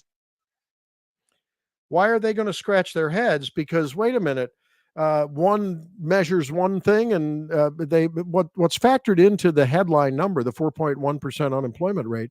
They do a home survey of people who are employed or who not, and even though people were out of work temporarily and potentially for a long time in Hurricane Helene and Milton, and with the Boeing strike, somewhat 40,000 there, they're still listed as employed in those hospital surveys, and so you don't see the unemployment rate going down. Now, 12,000. And Jerome, have you seen all over this 12,000 jobs? I mean, we normally are in the 150, 200, 175.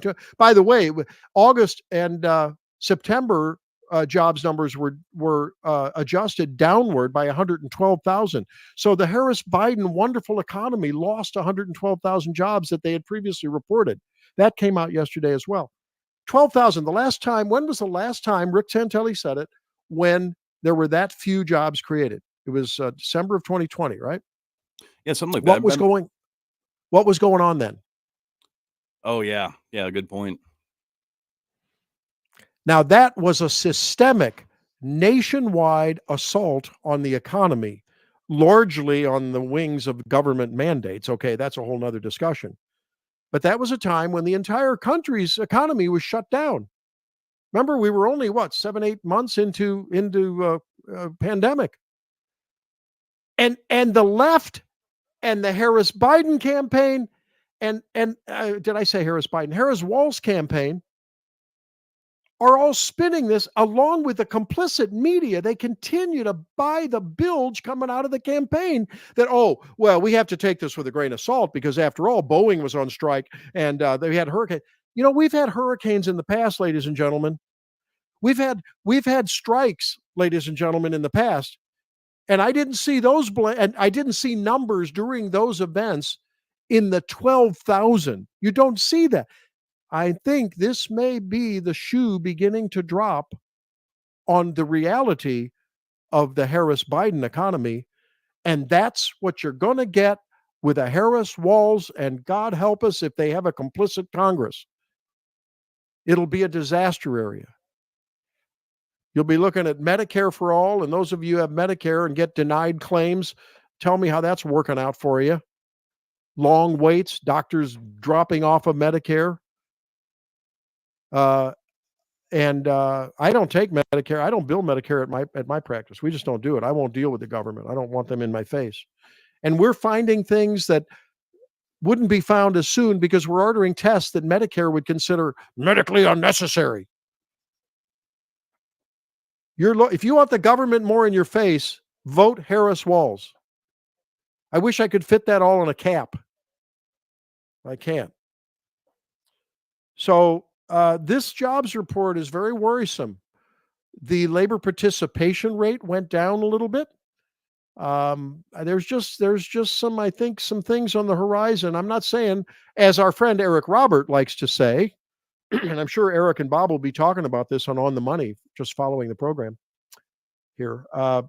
He likes to say, hey, look, 1 month does not a trend make. And I get it. What I am positive about, though, is, I hope that they'll answer the question. Is it right to say that if it weren't for Hurricane Helene and Milton and Boeing, that we'd be in the 140,000, 100,000, 180,000? Come on, I don't believe that. I don't think that's true. Because we've had other events in the past. The only event that was correlated with these kind of numbers was the heart of the pandemic, when the government shut business down. You know, you look at this stuff objectively, and sometimes you pinch yourself, Jerome, and you say, so, like, I don't know, I think I'm a fairly well-read person. I try to be a contemplative person. I know you do. And you look at the way the media is processing this stuff and the way they're validating what appears to be nothing more than political spin, whether it's Donald Trump talking about, I don't care what the women say when he's talking about, I want to protect them. And even though it may sound politically, it's a good-hearted thing. In good faith, I want to protect the women from getting raped and murdered.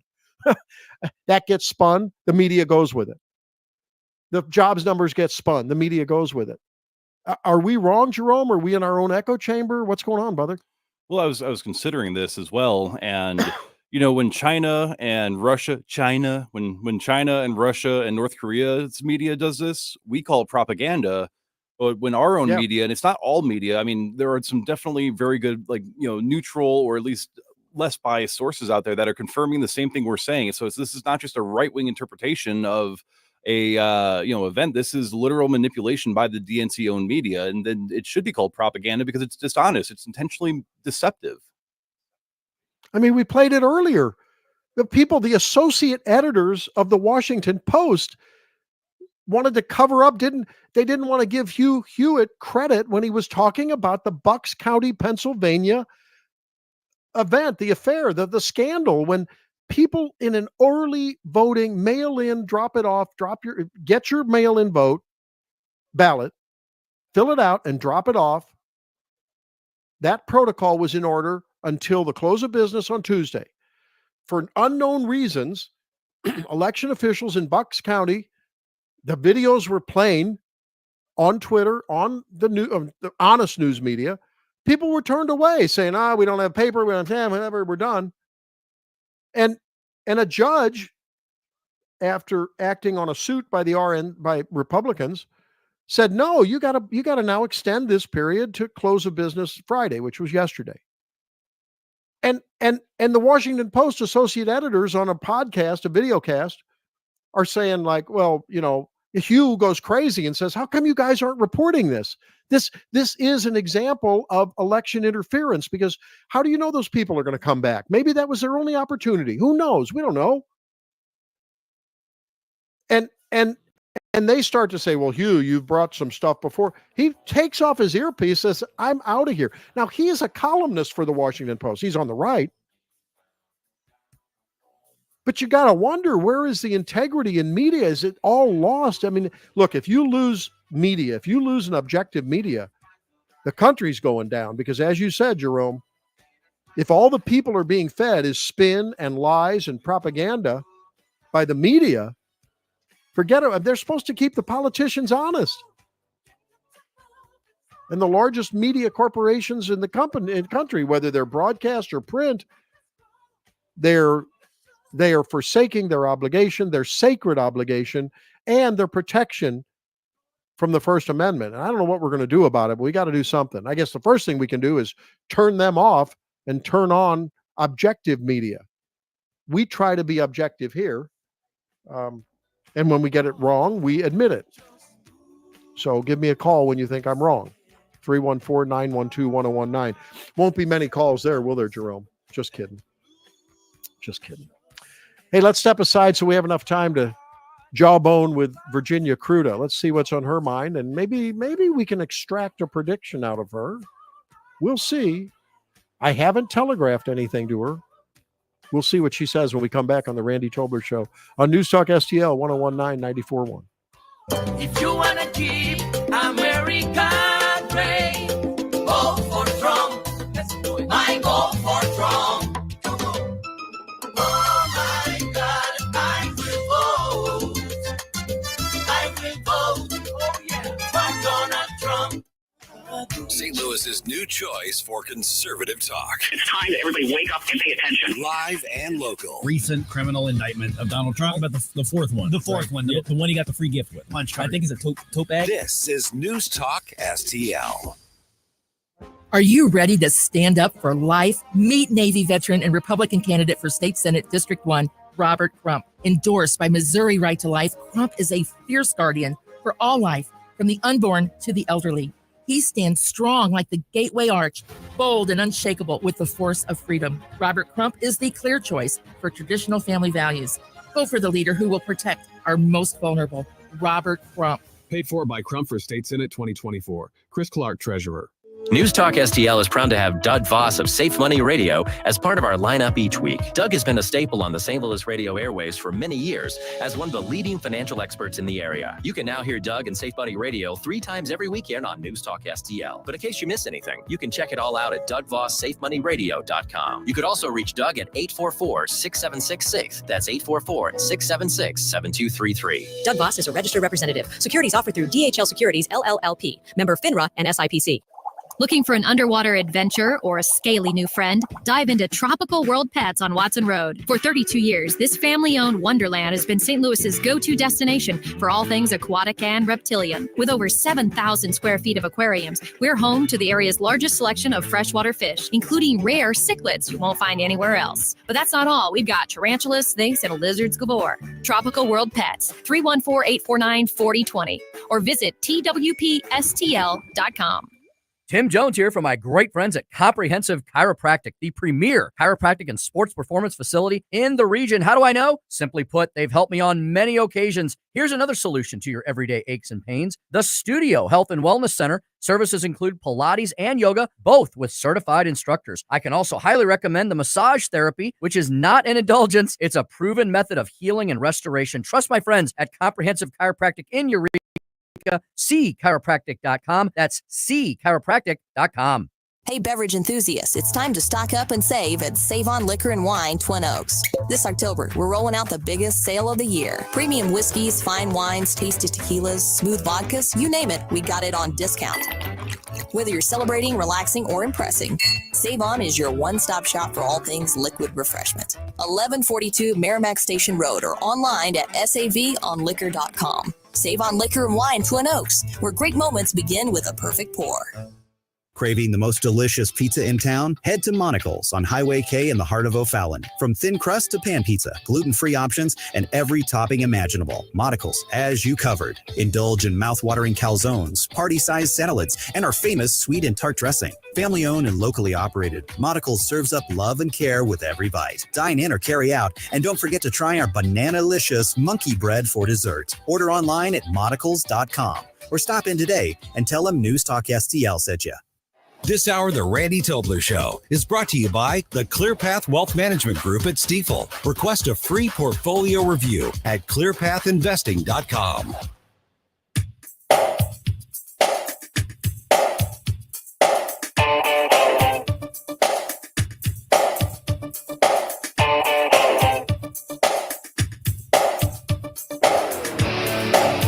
Randy Tobler, Truth Warrior, Woke Destroyer. On News Talk STL.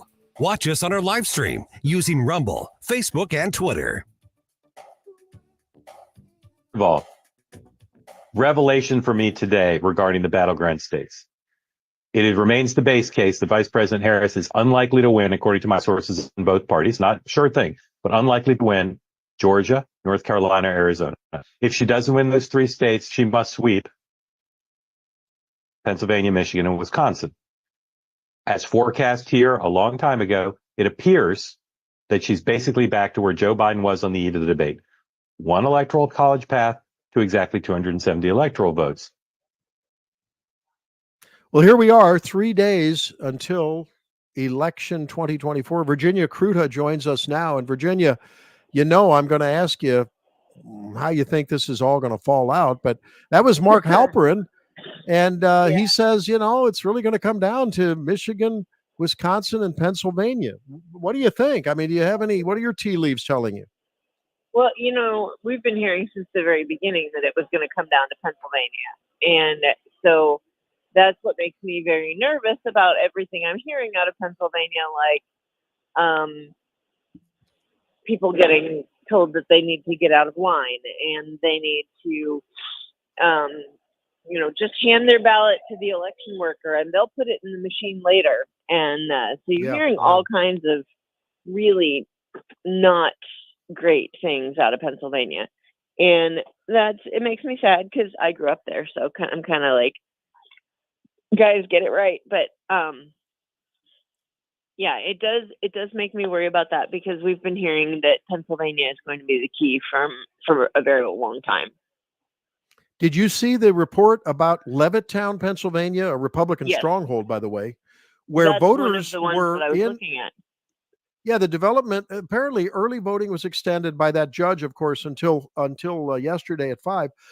But apparently, even at that, in Levittown, they couldn't wait because they were told there was staffing problems, so the lines were long, and some people had to leave the lines and said they can't come back again Monday or Tuesday because they have to work. I pray that that's not going to happen often enough to throw this election to Kamala Harris. Yeah. So, and that's the thing. Like, they're being told, well, there's a staffing, but this is not new. Like, we knew this election was coming. We knew there was probably going to be a lot of turnout. We knew people were being encouraged to make use of early voting. Like, how do you not prepare unless you are? It's like Joe Rogan's been talking about it. He brought it up when he was talking with Donald Trump. He brought it up when he was talking with J.D. Vance, and he said, "Look, I've tried to put the best possible spin on this, but like for like a lack of voter ID or for these things," he's like, "You cannot give me an explanation for this that makes sense unless you're trying to cheat." Yeah. There's no other way to process it. Hey, let me ask you about some. I've had some calls recently and texts and instant messages, Virginia, about Amendment 3 from my pro-life women's network. Okay, friends of mine in the women's world, saying, "Look, I'm really worried about this story out of Texas and other places where women who are having a miscarriage, but the baby has a heartbeat and they're getting sick, but the doctors won't do anything because there's a heartbeat. And what's going on here?" And I tell them the story is the doctors are giving the middle finger to legislators. I'm sorry, that leave the doctors in a terrible realm. Who's to determine when the life-threatening condition that justifies either doing an abortion or inducing a delivery, which turns into an abortion of a pre-viable baby? Right. Who's the one? Doctors don't trust the legislators. They don't trust the courts. They don't trust the prosecutors, Virginia. And that's basically the short story. There's a longer one. But that doesn't exempt the fact that Amendment 3 is not the prescription for what I think is a valid diagnosis. People that are concerned about women that are left, unfortunately, I think, undertreated by doctors who are confused, don't want to fight a lawsuit or get prosecuted. I empathize with them. Why not go for a legislative solution rather than Amendment 3, which is a disaster? What are your thoughts? Well, I agree that Amendment 3 is a disaster. I don't. There's way too much in there that actually has nothing to do with dealing with pregnancy and abortion. There's extra stuff in there that I think most normal people would take offense to. And there's the whole gender issue becomes confused into all of this as well. But here's what I would say, and I can't speak to the story out of Texas because, but just about every story that has been thrown up as a roadblock to say, okay, well, here's why we can't have abortion bans, and here's why we can't do this, and say this about abortion. They have almost all been entirely fabricated or misrepresented to the public. Yeah. Because one, and I always go back to C. Everett Koop, who was he was Surgeon General under Reagan, wasn't he? I believe. And they were bringing up the argument of abortion with him and the idea that, to save the life of a mother, et cetera, et cetera. And he said, look, in however many years of medical practice, he had never once seen a case where the only viable path to save the life of a mother was an abortion. Now, sometimes, as you alluded to before, it is a preterm delivery and the fetus will not survive. However, the goal was never to kill the baby, or it didn't have to be. So where you say, okay, An abortion, the end result is the baby is dead. Like there is no, that's the entire point of an abortion. And so to say that, okay, well, we need to save the life of a mother. Okay, maybe that takes precedence and you are unable to save the life of the baby as well. But there is no situation where kill the baby is the solution. And now he's operating on the same definitions I would, where you have an ectopic pregnancy, where you might still have a living fetus, but the end result is that neither the fetus nor the mother would survive without surgical intervention. But I also know that that's not technically considered an abortion. Now, if you're on the left, you will say it is in order to get people to believe that abortion has to be legal because otherwise we can't save these women's lives, except for that it's a surgical, you know as well as I do, it's a surgical intervention for a medical problem that is not considered a viable pregnancy, and therefore the solution is not an abortion. But here's the problem, Virginia. This is where I think the right has overshot. And I've scolded my friends in the legislature because I told them when this heartbeat bill in Missouri was, the absolute ban was triggered with Dobbs. I said, you guys are getting us in, a sticky wicket here. You gotta clean it up. You gotta fix this and give a safe harbor to doctors that's well defined. Because technically, if a Kim Gardner wants to go after a doctor who takes a woman who just has a little pain that ibuprofen's handling, but there's a heartbeat in a tube, at that moment, her life isn't threatened, Virginia, but there's a heartbeat. And a doctor is eventually maybe going to prevail, but might get prosecuted with the threat of imprisonment and has to then defend themselves. I understand why women are upset about the existing law. My appeal is that's not the solution to do this crazy, no, I agree, over the top deal. Because Amendment 3,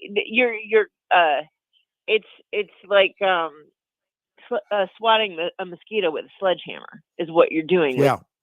With Amendment 3, and I don't think that it opens the door way too wide. I think that it is to form a legislative path for doctors to avoid being sued when they're actually doing their jobs. Right. I think that is something that we should explore. Right. However, I'm one of those people who I will always come down on the side of life. If there is a possibility, I would like to see it happen. However, I understand what you're saying, but I think that again, we're swatting a mosquito with a sledgehammer, and I think a lot of women they've been convinced this is one of those Pacific Northwest mosquitoes, and it's just not. Right. We're talking about, 0.1% of cases where you're having this issue, and they're like, okay, well, we need to open this door. It's like when they say, well, we need to allow abortions in the case of rape. Well, you're talking about fewer than 1% of pregnancies. Right. Or, you should never make the law based on the exception. You should make exceptions based on exceptions. And all right. Now I've got to ask you. We need a law that opens the door for exceptions, but doesn't kick it all the way down. Now, Jerome tells me we only have now a little less than 2 minutes, but I need to know, are you going to go back to school and lift some weights? Because as I would guess that you're going to be voting for Trump, but you must not be very intelligent. So you need to go back to school, and you're not very strong, according to Mark Cuban. Your reaction, Virginia Kruta? I think it's clear that Mark Cuban doesn't have very many strong, intelligent women in his life, because somebody would have told him not to say that. Beyond that, I can't say, I just say this, Trump used to get ridiculed, and sometimes deservedly so, for all the times he said, well, I put the best people around me, and then it blew up in his face because somebody turned out to not be who he thought he was, or whatever, or they turned out to be disloyal or have a different agenda. And I mean, the stories, all the guys that quit the administration and then wrote tell-all books and whatever, John Bolton comes to mind. And so he got ridiculed for doing that. But if you look at what the surrogates for Kamala Harris have done in just about the last week to 10 days leading up to the final push to the election, you've got former President Barack Obama insults black men. Former First Lady Michelle Obama insults black men. President Joe Biden refers to half the country as garbage. And then you've got Mark Cuban talking about the women. And that you have to understand that if you put up an empty suit candidate like Kamala Harris, who can't articulate her own position, if she sends out surrogates, they're going to have nothing to fill the space with except their own thoughts. And eventually they're going to say what they actually think. And that's what's happened here. And so you have all of these people who get out there and insult people into, they're going to insult you into agreeing with them. And the unfortunate gotta run, thing Virginia. is about half the country is going to fall for it. We got to run. Hey, thanks for being here. We'll talk to you next week. Mike Ferguson coming up, ladies and gentlemen. Stay tuned.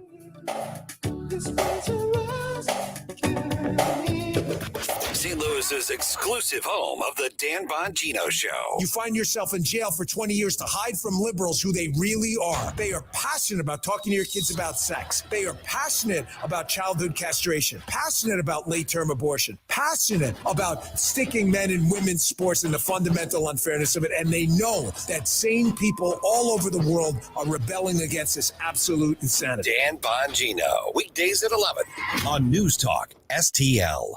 For over half a century, Joe Bacardi's has been serving up a little taste of Italy right here in St. Louis. Family owned since 1971, we're more than just a restaurant. We're a local landmark. With 4 convenient locations, we offer something for everyone, from our famous pizzas to mouth-watering entrees and delicious salads. Dine in with a glass of wine or grab a quick carryout. Whether it's dinner for 2 or catering for a crowd, Joe Bacardi's has you covered. Visit joebacardis.com and join our loyalty program. Joe Bacardi's, where every meal ends with buon appetito. Need reliable auto service from people you can trust? Look no further than Western Tire and Auto. For over 15 years, we've been your complete automotive repair center, family owned and operated, with owner Dean Cleathermes bringing 30 years of industry experience. At Western Tire and Auto, you're not just a customer, you're family. We promise 100% satisfaction, treating you with the transparency, respect, and honesty you deserve. Visit us in St. Peters or in Florissant. For appointments, call or check westerntireauto.com. Western Tire and Auto, your local automotive experts since 2008. Hi, it's Dr. Randy Tobler, along with daughter Sammy Tobler Gregory, a team member here at our family-owned Body of Health Direct Primary Care Practice. Sammy, what are patients telling you about their experience at Body of Health? I can't tell you how many patients I've had come to me and tell me they just so appreciate getting to KNBS Bowling Green. This is News Talk STL at 1019, 94.1, and always streaming at newstalkstl.com. Breaking news this hour at townhall.com. I'm Bob Agnew in Washington. In his tour of the critical Blue Wall battleground states this election year, White House correspondent Greg Clugston reports unions are expected to play an important role in Michigan. All 3 Blue Wall states, Pennsylvania, Michigan, and Wisconsin, have deep ties to organized labor. But it's especially true here in the home of the big 3 automakers. Union voters have traditionally been a rock-solid base for the Democratic Party, but Kamala Harris failed to secure 2 key union endorsements that went for Joe Biden in 2020. Donald Trump has sought to capture union worker votes by slamming the vice president's support of electric vehicles and arguing he's the better candidate for rank-and-file workers. On the Blue Wall States tour, Greg Clugston, Detroit. In Nebraska, Senator Deb Fischer says Democrats are pouring millions into her opponent's campaign coffers, trying to portray him as an independent moderate. Just like we see with Tammy Baldwin and Sherrod Brown and Bob Casey, my opponent is now saying he is the most conservative person running in this race, which we know is a joke. Republican Senate candidate Tim Sheehy in Montana says the military has seen a major decline during the Biden-Harris administration. Our men and women, their number one priority must always be the ability to close with and kill the enemy. That's a fact. Sheehy says during the Biden-Harris years, the focus has shifted toward things like greenhouse gas emissions for fighter jets and DEI standards for promotions. Pastor Jack Hibbs of California's Calvary Chapel, Cheeto Hill, says Christians who don't vote are doing more than just staying out of politics. I think it's more than anything being political. I believe it is a spiritual issue.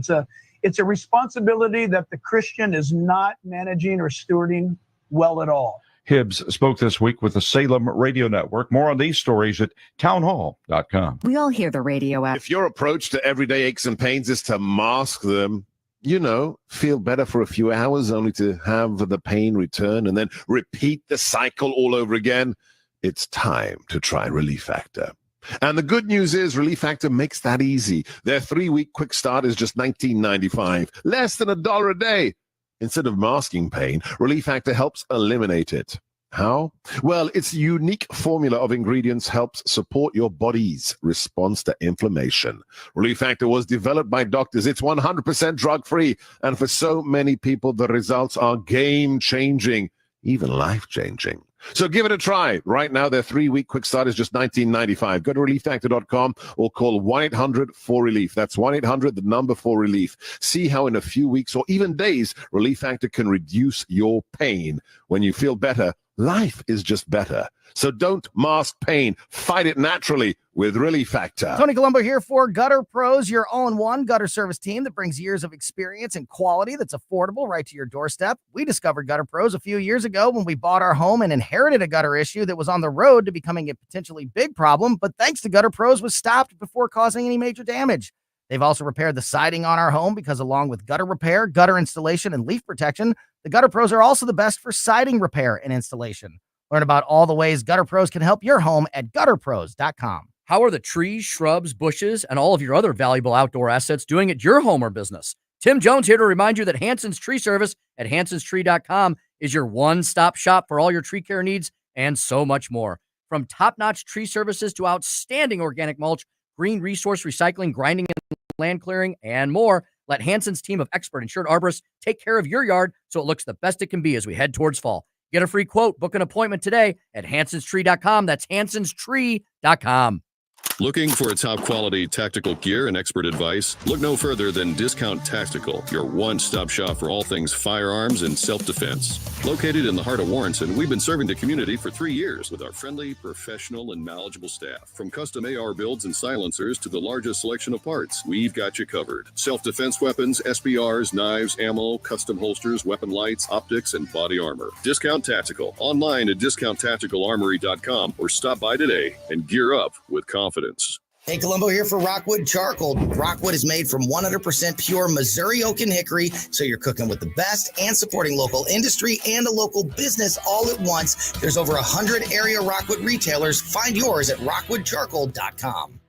Republican Adam Schnelting is a husband, father, and soldier. As an Army combat engineer, Schnelting trained to fight for us, trained to solve problems, and that's just what he's been doing. As state representative, Adam fought to keep men out of our daughters' sports and bathrooms. He voted to cut our taxes and fully fund our schools. And his tough on crime stance has earned him the endorsement of the Fraternal Order of Police. November 5th, vote Adam Schnelting for state senate, and he'll get the job done for St. Charles County. Paid for by Schnelting for Missouri, Mike Summer, Treasurer. Here's some expert advice from McGuire Moving and Storage. If you have a home or business move coming up, you need to book now.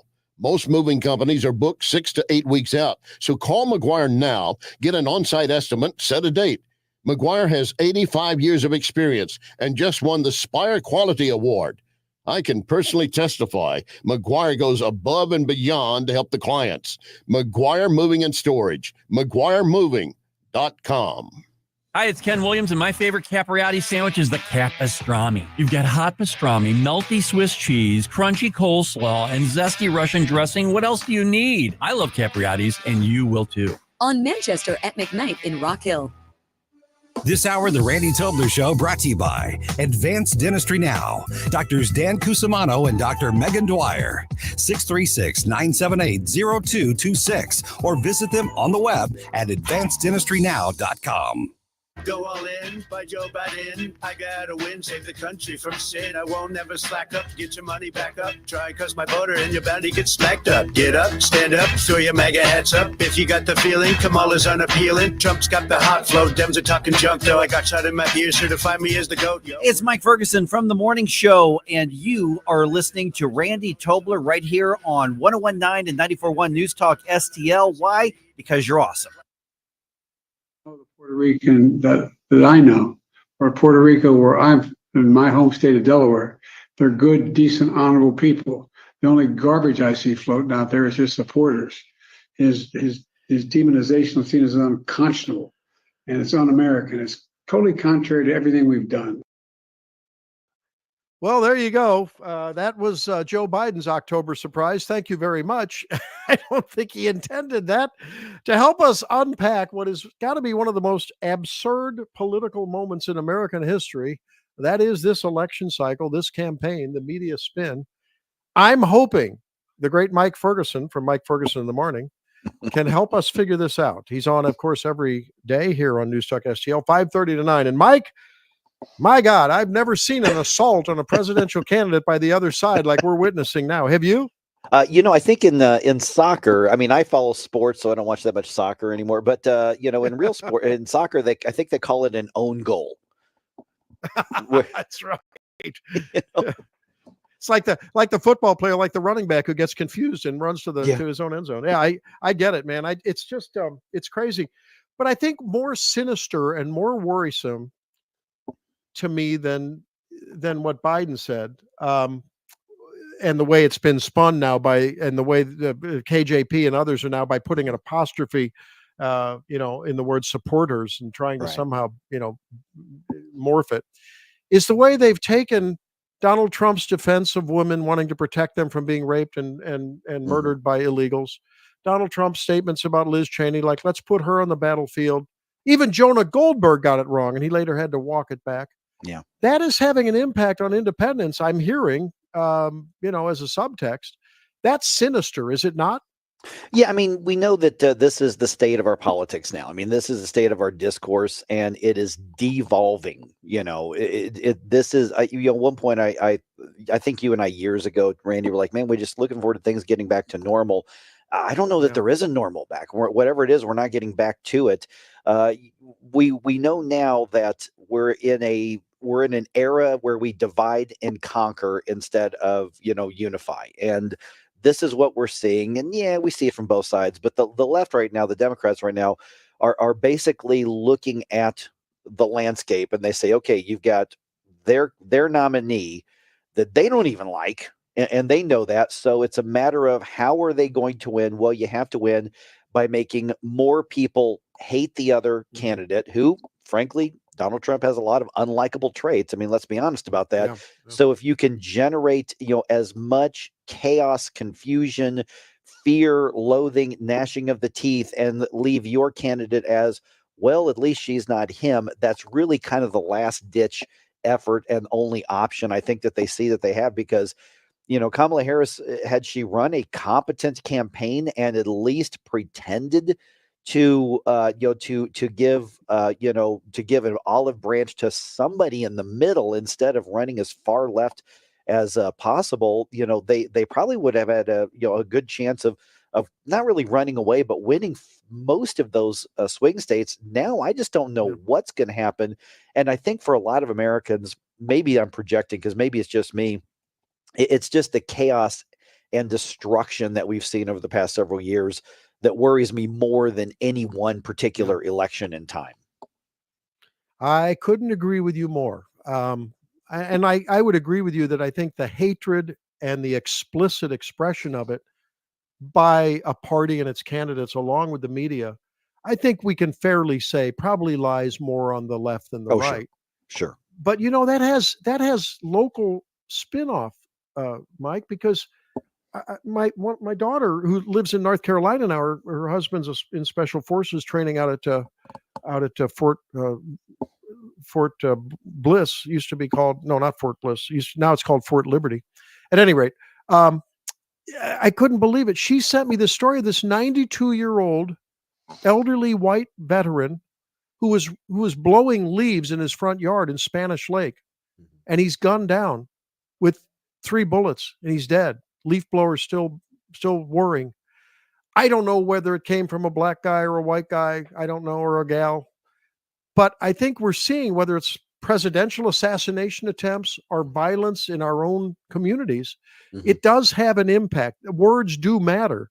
And I think beyond the politics of it all, I mean, it's a frightening time. Are we going to be Mad Max within the next 10 years? I don't know, brother. Well, I don't know what the timeline is, but it's point we've got to say this is not who we are. But the worry is that hopefully it's not who we are, because you're right, it spins off locally. I mean, how many videos do you see on your reels or whatever pops up on social media of people throwing hands, over politics? I mean, you see the people getting in somebody's face. How dare you support that candidate? I mean, we've seen violence. I mean, and lest anybody thinks it's a 2020 or 2024 thing, I mean, remember in the 2016 campaign, there were anti-Trump protesters punching police. In Kansas City, somebody punched, I'm not making this up, punched a police horse, in the mouth when at one of his rallies.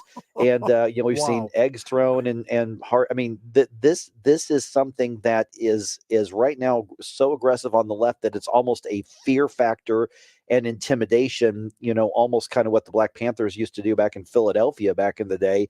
Hey, we think that this is where somebody might vote for the other candidate. Let's really make our presence known. But the violent aspect of it is something that everybody should be worried about. And if you've got the right ethical, if you've got the right patriotic motivation, even if I think you're wrong on every issue, you should be saying, whoa, this is my side. We need to pull this back. This is going to be destructive to the whole country. And of course, that leads to the argument by many on the right that, well, maybe they do want to destroy the country. And I'm still hoping that's not the case. But that's where we're headed when we're chipping away at foundations of a civil society. And each election, I think, exposes it more than creates it. That's Mike Ferguson. You can hear him along with Stell and Gabe every weekday here on News Talk STL from 5:30 to 9.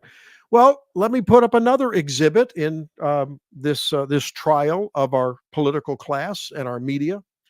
What about the jobs report yesterday? 12,000 jobs. Yeah. Last time that happened was pandemic time, December of 2020. And the media is buying maybe they're actually originating. I don't know which came first, the Harris campaign spin or the media spin on it. Well, but and the government report actually said, well, there's uncertainty as to what kind of an impact on new jobs the hurricanes and the Boeing strike had. Mike, we've had previous times in this country, previous months, when there were ongoing large either industrial strikes, auto industry, railroad industry, or natural disasters, Hurricane Sandy, Hurricane Katrina. I'm sorry, the numbers weren't 12,000, my friend. Right. But yet suddenly that's an excuse. Am I over-interpreting what I think is another example of media spin? No, not in the least bit, because I think it's reasonable to say, okay, if this very report came out, a year ago, 2 years, an off year, right, in October, that is an off year, or early November, that's an off year. That's not an election.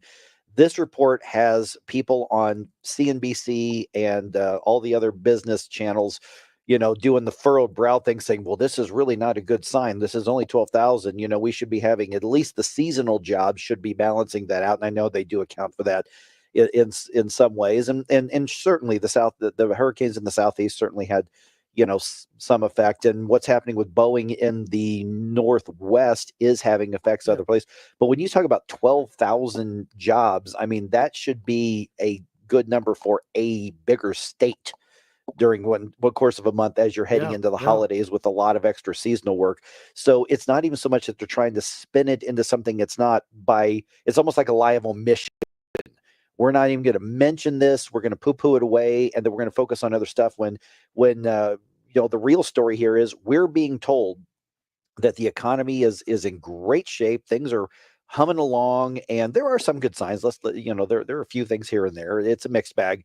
But when you say that kind of report, which should stun people, when they just poo-poo it away, it's more of a sin of or a lie of omission, in my opinion, than anything. And again, if this report came out and we did not have an election coming up in days, I think that this becomes headline and people start saying, what are we going to do? And Congress people are doing press conferences and all that sort of thing. I just think that I hope that there are enough Americans who are taking a deep breath, no matter where they're coming from politically. Well, obviously, if they're coming from the far right are the far left. They're not going to ever take a breath and just sit back and They're in look at what's permanent going on. But hyperventilating. Yeah.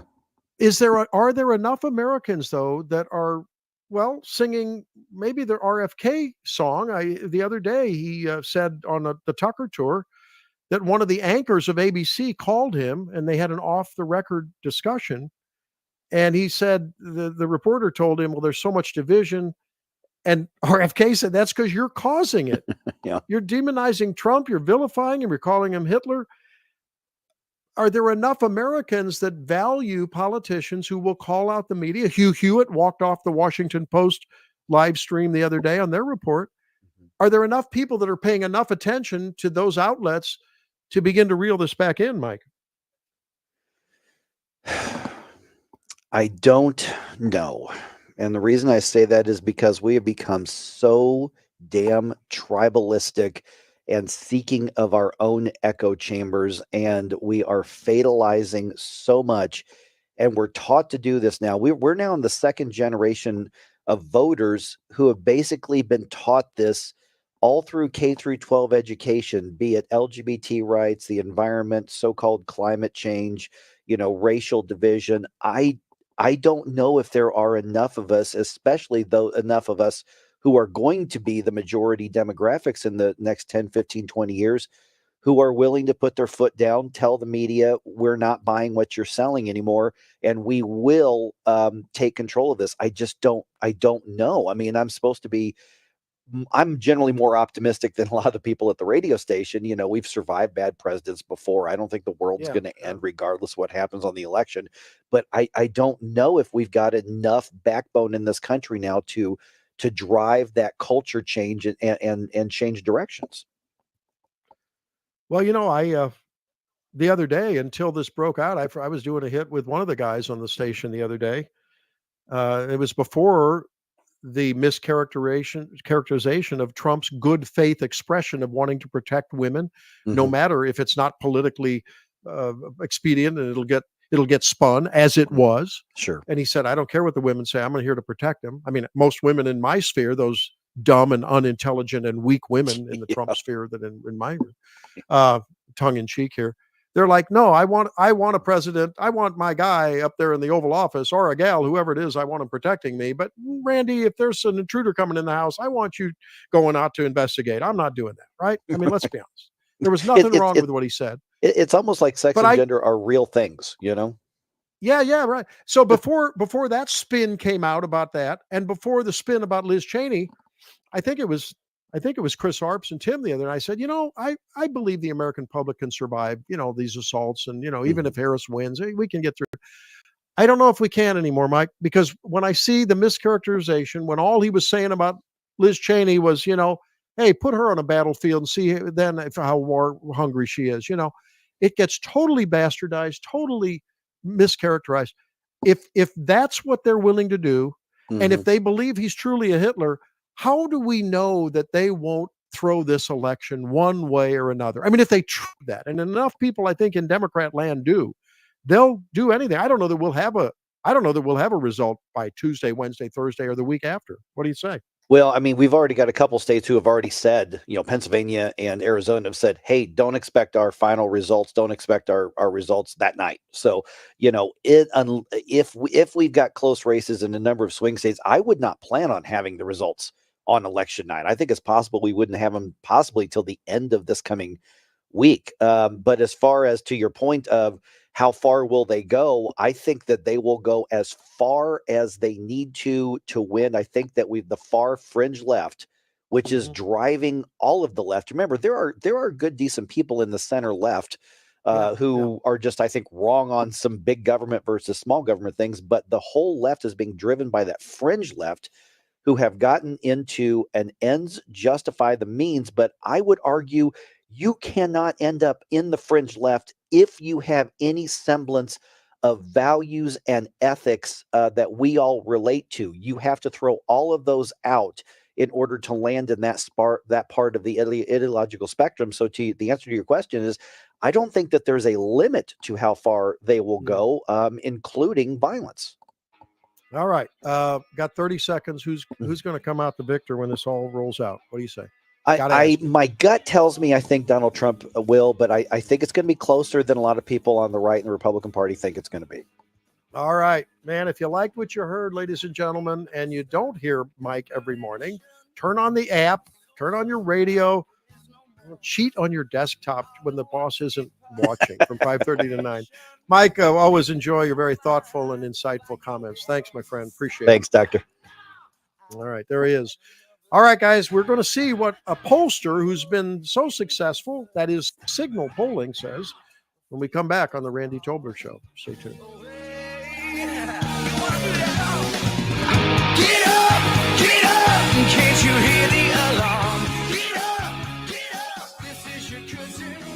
Subscribe and watch your favorite News Talk STL shows. Mike Ferguson in the morning, The Vic Porcelli Show, Columbo and Company, Jones and Arps. Webcam streaming on Facebook, Twitter, Rumble. Subscribe and watch News Talk STL.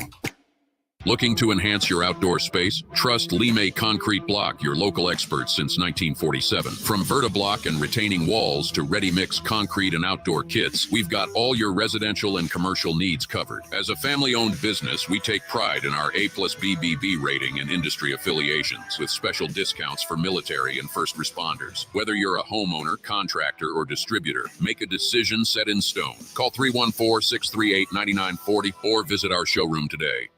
Hey O'Fallon, it's Lauren from Dirty Dan's Pizza and Wings, your woman-owned, locally operated slice of heaven. We're serving up the best pizza and wings in town, made with the freshest ingredients and a whole lot of love. Check out our mouth-watering menu and daily specials. Dine in or carry out, the choice is yours. Join our loyalty program at dirty-dans.com for extra perks and mention News Talk STL for $5 off purchases $25 or more weekdays from 11 to 3. Dirty Dan's Pizza and Wings, where every bite is a local delight. Are you sitting on hidden treasure? Manchester Coin and Jewelry wants to turn your valuables into cash. We're Missouri's premier gold buyers and jewelry specialists with years of expertise. We offer top dollar for your coins, antiques, precious metals, and collectibles. From gold and silver to clocks and jewelry, we buy it all. Don't let your treasures collect dust. Let Manchester Coin and Jewelry give you the best value. Visit online at buyingvaluables.net or come see him today at 141 in Manchester and tell him News Talk STL sent you.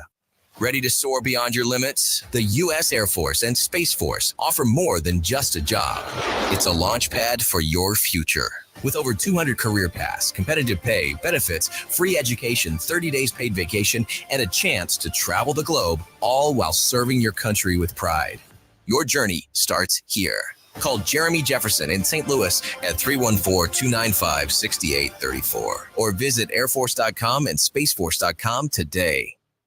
Looking for the best cannabis deals? Come to the Garden of Whedon, your locally owned dispensary in St. Charles. We guarantee the lowest prices and the highest quality flower and products. Our knowledgeable staff will help you make the right choice, and you can inspect your purchase before buying. From flowers to animals, cartridges, and more, we've got you covered. Support local business, not corporations. Garden of Whedon, where quality meets affordability. Call 636-244-0621 or visit us at 4506 Central School Road. Mention this ad for 20% off your first purchase. Join the East Central Area Missouri Right to Life for their Vote No Convoy event, Saturday, November 2nd. Gather for a vehicle convoy starting in Eureka. Join us as we encourage voters to keep Missouri pro-life and vote no on Amendment 3. Meet at the commuter lot at 201 West 4th Street. Arrival time is 8:30 a.m. Convoy departs at 9:30. Reserve your spot now on Facebook by searching No on Amendment 3 Convoy or call 314-580-9802. Join the convoy in Eureka Saturday, November 2nd. Paid for by East Central Area Missouri Right to Life. The Allman Report. Hey, Monday on the Allman Report, all the craziness from around the weekend and our very own Gateway pundit, Jimmy Hoff, joining me. Allman Report, News Talk STL. Jamie Allman. Weeknights at 8 on News Talk STL.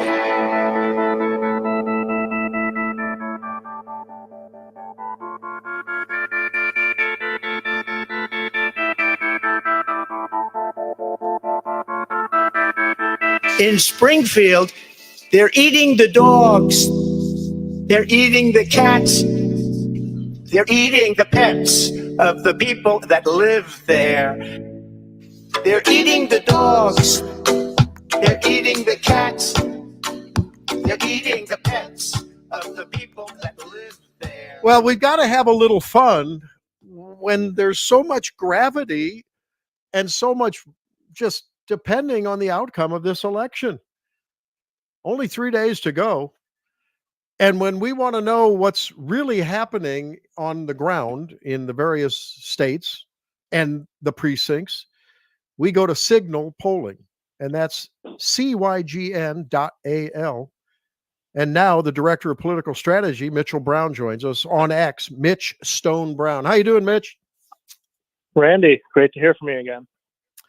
Well, they may not be eating the dogs and the cats, but he sure brought to light one of the pivotal issues, of course, immigration and its impact across communities from Aurora, Colorado to Springfield, Ohio, and elsewhere. What are you learning at Signal in terms of the number 1 and 2 issues, especially in those swing states, Michigan, Pennsylvania, Wisconsin, Georgia, and so on?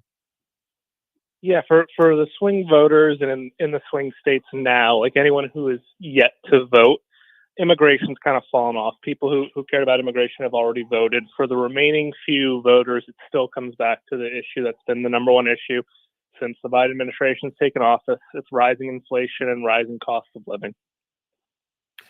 Okay, so if that's the case, what would you predict for those few that haven't? And I remember from past election cycles, pollsters saying, media reports, I don't think I've heard it out of your mouth or one of your colleagues, but it seems like there are a certain percentage, and maybe it's a key percentage, of people that wait till the last, week or so, or several days to decide. In that context, if that's true, what is the jobs report yesterday, notwithstanding the false media narrative and the government narrative that, it's Hurricane Helene and Milton and Boeing. Come on. I mean, that wasn't the same as the lockdown and pandemic when the last time we saw 12,000.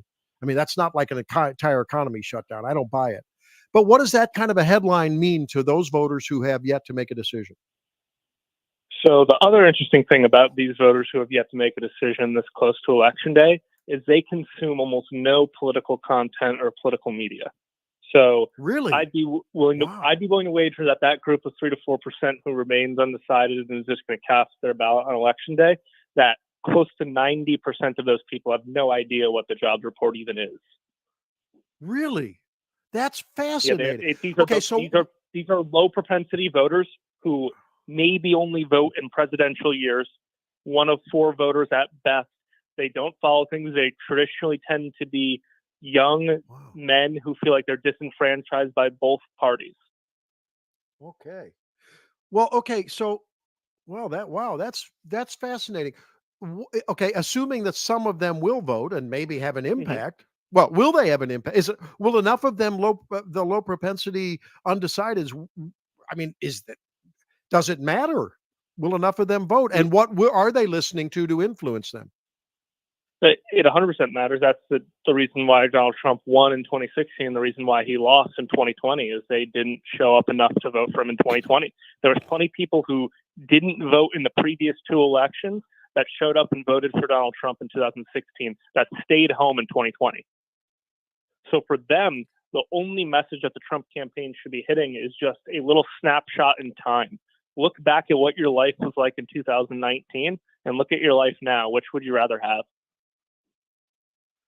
They must be channeling Mitch Brown at the campaign, because I think I heard him say it last night. It's something I've heard more often. I mean, he was, I think it was with Tucker or someone, one of his rallies. It's like he opened up with essentially, how are you doing now compared to 4 years ago, right? I mean, that's an interesting to someone smart, Randy. All right. Okay, so that's very interesting. So if Trump hits the economic issues, compare and contrast the last 4 years versus the first 3 years of his administration, that should make a big impact on the voters who will have a big impact. Okay, that's point 1. I got that down. What about some of the irregularities that we're seeing? I mean, we're talking about 60% in, I think, Lancaster County in Pennsylvania, that luckily they caught registration, 60% of which were fraudulent. 2 other counties there, and they've tied it back to, surprise, a Harris, Walz, and Mark Kelly affiliated, they're patrons of this canvassing group in Arizona. Do you think that voter fraud will play a significant part in this election? Yeah, I mean, obviously, post the 2020 election, what should be done by the RNC and the Trump campaign is to have legal hawks on the ground in every one of these states fighting this at the front. So again, bringing this to light and then acting on it is the first thing to do. As you saw, or maybe you did see it or not, but people being turned away at voting booths in Pennsylvania, telling them to come back tomorrow, that they're closing the early voting booths 3 hours, 4 hours before. And the Trump team and RNC sued and got early voting to stay open an additional 3 days. So your hope, obviously, any in an election this close, any amount of voter fraud or malintention is going to have an outsized impact.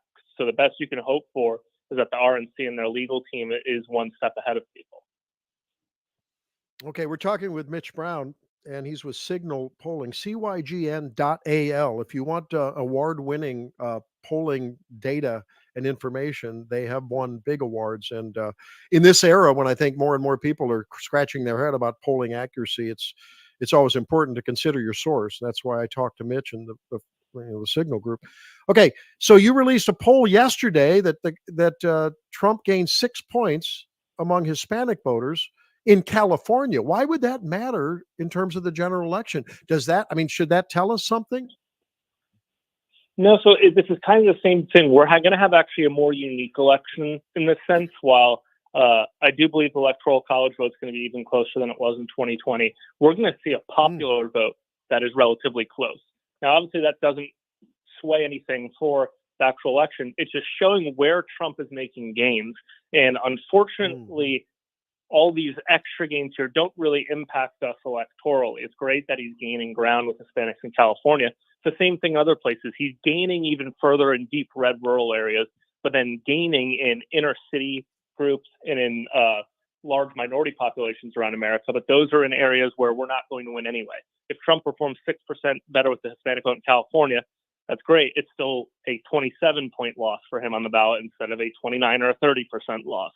So when you look at in that group, the issue is that so many of these swing congressional seats and then just swing seats in general when it comes to the Senate or the states that are going to choose the presidency, those gains haven't been replicated there. And so when we're looking at it, what I like to do is say, okay, what do the voter groups who are going to sway this, the counties specifically that are going to have the outsized impact on this election? And so while he's expanding in those groups, it's not expanding quick enough to match it in some of the areas that matter most. Well, I'm seeing another report on your website, Signal, cygn.al, that a Virginia poll says that Trump is gaining among non-college educated voters. I think we've known that, and that's in Virginia, and maybe he has a chance there, maybe not. But wouldn't that carry through to and potentially give him a big electoral advantage in as much as Michigan, Wisconsin, Pennsylvania, others? Yeah, I mean, well, him performing better with the non-college educated, that's just now the fundamental change to the parties that Trump has brought. Trump is reversing the political leanings, and the Republican Party is no longer a country club Republican Party. It is a working class, blue collar party now, and you could see that that's why Trump is going to nearly split the union vote with Harris, which is unheard of. But there's 3 groups where Trump is doing worse than he did in 2020. So he's making gains with all these other groups, but Trump is going to do worse with the 3 W's: women, whites, and the wealthy. What does that tell you electorally? So I actually don't think it's an issue electorally, as long as it's not, hey, let's just have this be a unabated free fall amongst those 3 groups. But again, how he's changed the map, it opens up these places. I don't care if New Hampshire is no longer a swing state. I'd much rather have the states that Trump opens, obviously being Pennsylvania, Michigan, and Wisconsin, which were not in play prior. But Trump does need to, at some point, stop the bleeding with suburban women.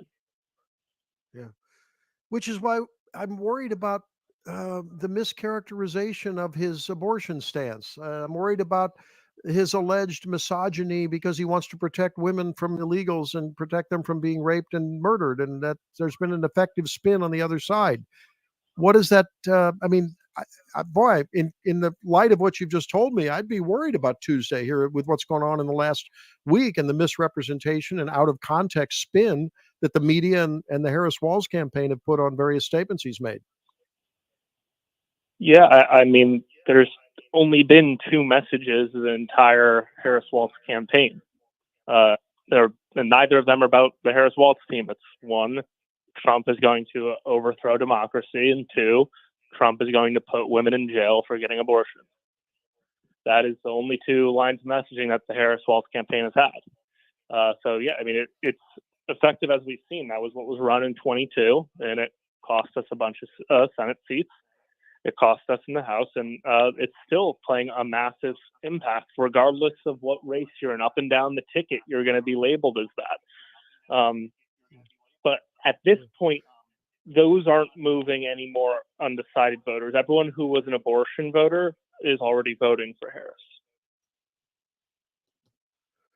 Well, Mitch, I guess I got to ask you the final pronouncement. Where do you think this is going to be? I mean, we hear about advanced registrations being really advantageous for and voting. I mean, registrations and voting in general across the spectrum much better this year. The Republicans seem to have learned that if the rules are the way the rules are, you better play by them, even if you don't like them. But are they just cannibalizing in early voting votes that otherwise would have happened on election day? Or in fact, are those low propensity voters that are coming out? No, you actually made a point that most people don't see. So what I'm seeing in my data is just that there's more Republicans early voting and less Democrats early voting, but the vote number is still going to be about the same, except for Wisconsin. And luckily for the Trump team, Trump is going to win North Carolina, Georgia, and Arizona. So that means he only has to win one of the three Rust Belt states. And I believe Wisconsin is going to be the most likely of those three to fall for Trump, because that's the only state where we have seen an actual difference in people registering to vote Republican. All right. So am I hearing that it's going to be close and you think Trump might pull it out? And well, I guess the corollary, if that's true, how long before we actually know that? Yeah, I would be shocked if you woke up on Wednesday morning and knew who won the election. I think it'll probably be Thursday. All right. Hey, Mitch, I know you're busy and have a lot of TV interviews to do and other radio interviews. Thanks for being with us now, as you have been throughout the campaign. Hopefully you can join us afterwards when we do have a victor, and sort of give us a post hoc analysis so that we can learn from our history. Of course, I definitely will. All right. Hey, thanks, Mitch. Be good. Thanks, Randy. Talk to you later. All righty. There he is, Mitch Brown with Signal Polling, cygn.al. Great group. And I love their analysis. While Nate Silver made a comment the other day that he doesn't trust pollsters because they're the way they're manipulating the data. No one wants to take a stance. That he says that's why it's so close. That's why it's 48-48, 49.5 to 48.6, that kind of a thing. I trust Signal. I think they do a great job, and it's always a pleasure to talk to Mitch. All right, when we come back, we're going to ask for producer Jerome's prognostication. I will weigh in, and I hope you will too, as we wrap it up here in the Tobler Show. 314-912-1019. Let's do it. St. Louis's place to talk. The American people have further lost faith in our governmental institutions. People can decide what they want and how they want to live. News Talk STL. News, analysis, opinion. Hey, it's Vic. Are you worried about rising taxes? Well, you're not alone. With government spending outpacing revenue, many Americans fear a tax hike is on the horizon. But here's the good news. You have options.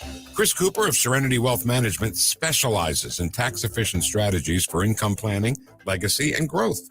Chris knows your money will go to one of three places: the government, healthcare, or your family and charities. Shouldn't your loved ones come first? Don't let Uncle Sam be your biggest beneficiary. Take control of your financial future today. Visit SerenityNowTax.com for your free copy of Chris's book, The New Holistic Retirement. Serenity Wealth Management, because you deserve peace of mind in retirement. Request your free book today at serenitynowtax.com. That's serenitynowtax.com to get your free copy of the new Holistic Retirement. That's serenitynowtax.com. Serenity Now with Chris Cooper. Investment advice offered through Fortis Capital Advisors. The Herzog Foundation is the vision of its founder, Stanley Herzog, and it exists to promote quality Christ-centered K-12 education nationwide. Hi, this is Chris Stegall with the Herzog Foundation. We offer a wide variety of resources relevant to today's families, including a free online publication called The Lion. The lion is one of God's most majestic creatures, symbolizing strength and courage. Named for its attributes, the Lion publication carries articles covering a wide range of topics facing American families and culture, especially related to the education of children. The Lion can be found online at readlion.com. That's READ lion.com. Sign up for The Lion at readlion.com and find dozens of must-read articles published every day. Visit readlion.com and subscribe for the weekly and daily digests so you never miss an article. Readlion.com. That's readlion.com. Sundays at 5 on News Talk STL. All your hard-earned tax dollars and mine are going to fund illegal aliens who come across the border penniless, jobless, skillless, and they're given a cell phone, an identity, and a cash stipend every month. Mark McCloskey on fire. That beats your Social Security income if you should have the good nature to work your ass off your whole life and retire. Mark McCloskey on fire. Sundays at 5 on News Talk STL. Brought to you in part by Modern Weapon Systems in Fenton.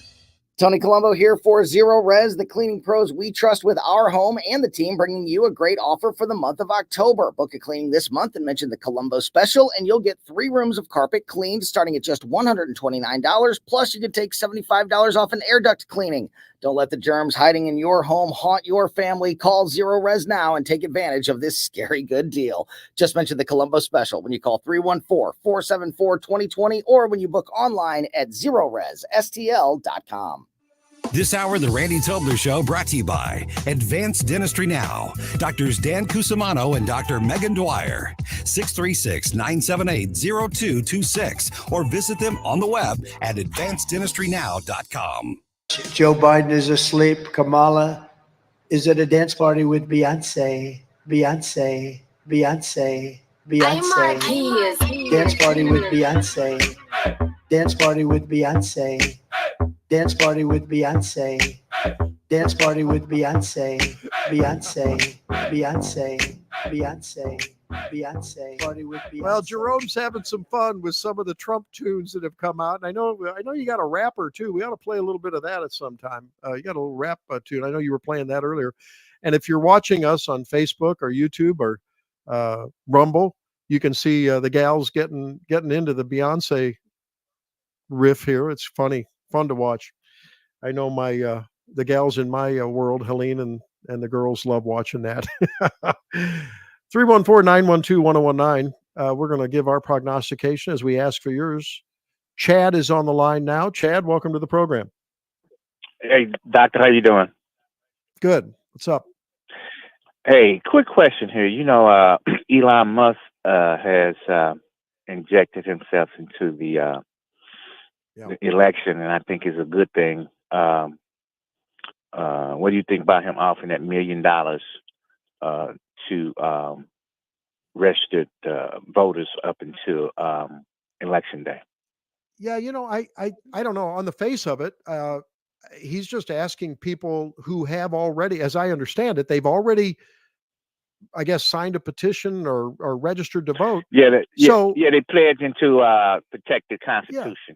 Right to protect. And so it's basically, he's not saying, I'm going to give you $1 million and then you put your name on something. He's like, everyone who's registered, who's signed this petition is eligible. It's like to me, it's like a competition. Now I know they're getting him on a technicality that he didn't do a registered lottery. I think that's making a very big point, Chad. And it's the very big reason that I think so many Americans have had it with bureaucracy and legislation that gets in the way of Americans doing what Americans do best, and that is free commerce between free people. Okay, if I want Right. to give $100 or a bag of McDonald's hamburgers to anyone who, has signed a constitutional pledge, why does the government have anything to do with that? Who cares? Here's the other angle I'm looking at, Doctor, is George Soros has been interjecting himself into American politics for the last, say, 10 years, and what he's done at the local level.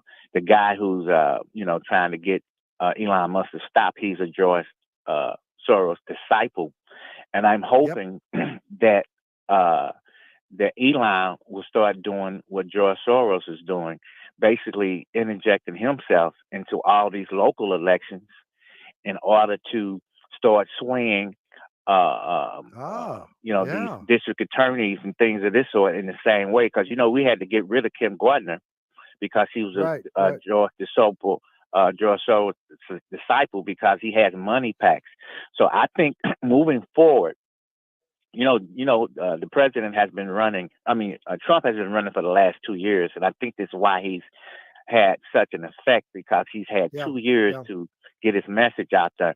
Now, to me, the Republicans have allowed the playing field, have ceded the playing field to the Democrats all these years, because they only start voting. They only start ramping up their elections during election season.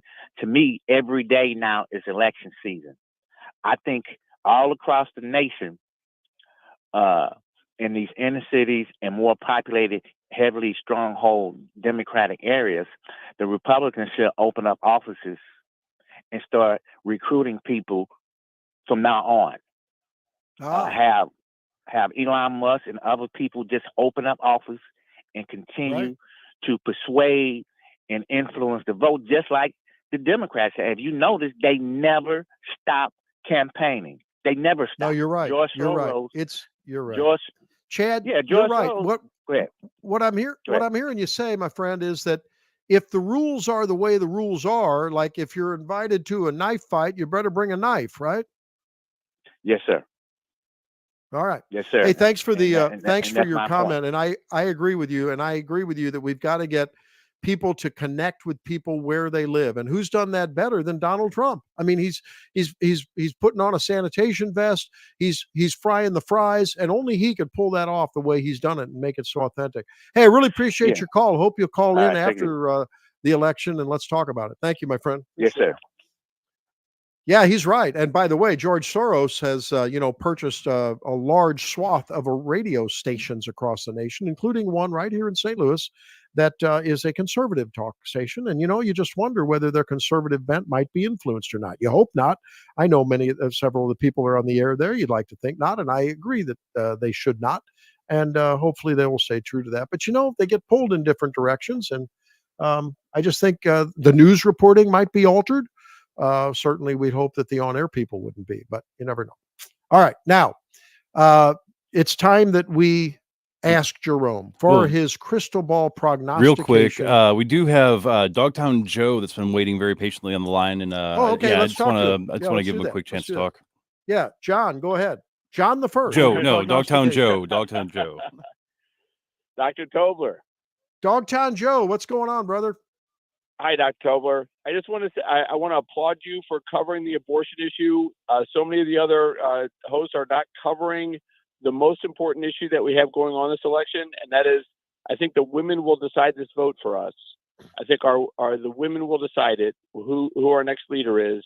And I just want to put a plea out there that this abortion issue is there's a cliff here. And another 4 years, it won't be 4 years. It'll be open borders to eternity if Kamala Harris gets elected.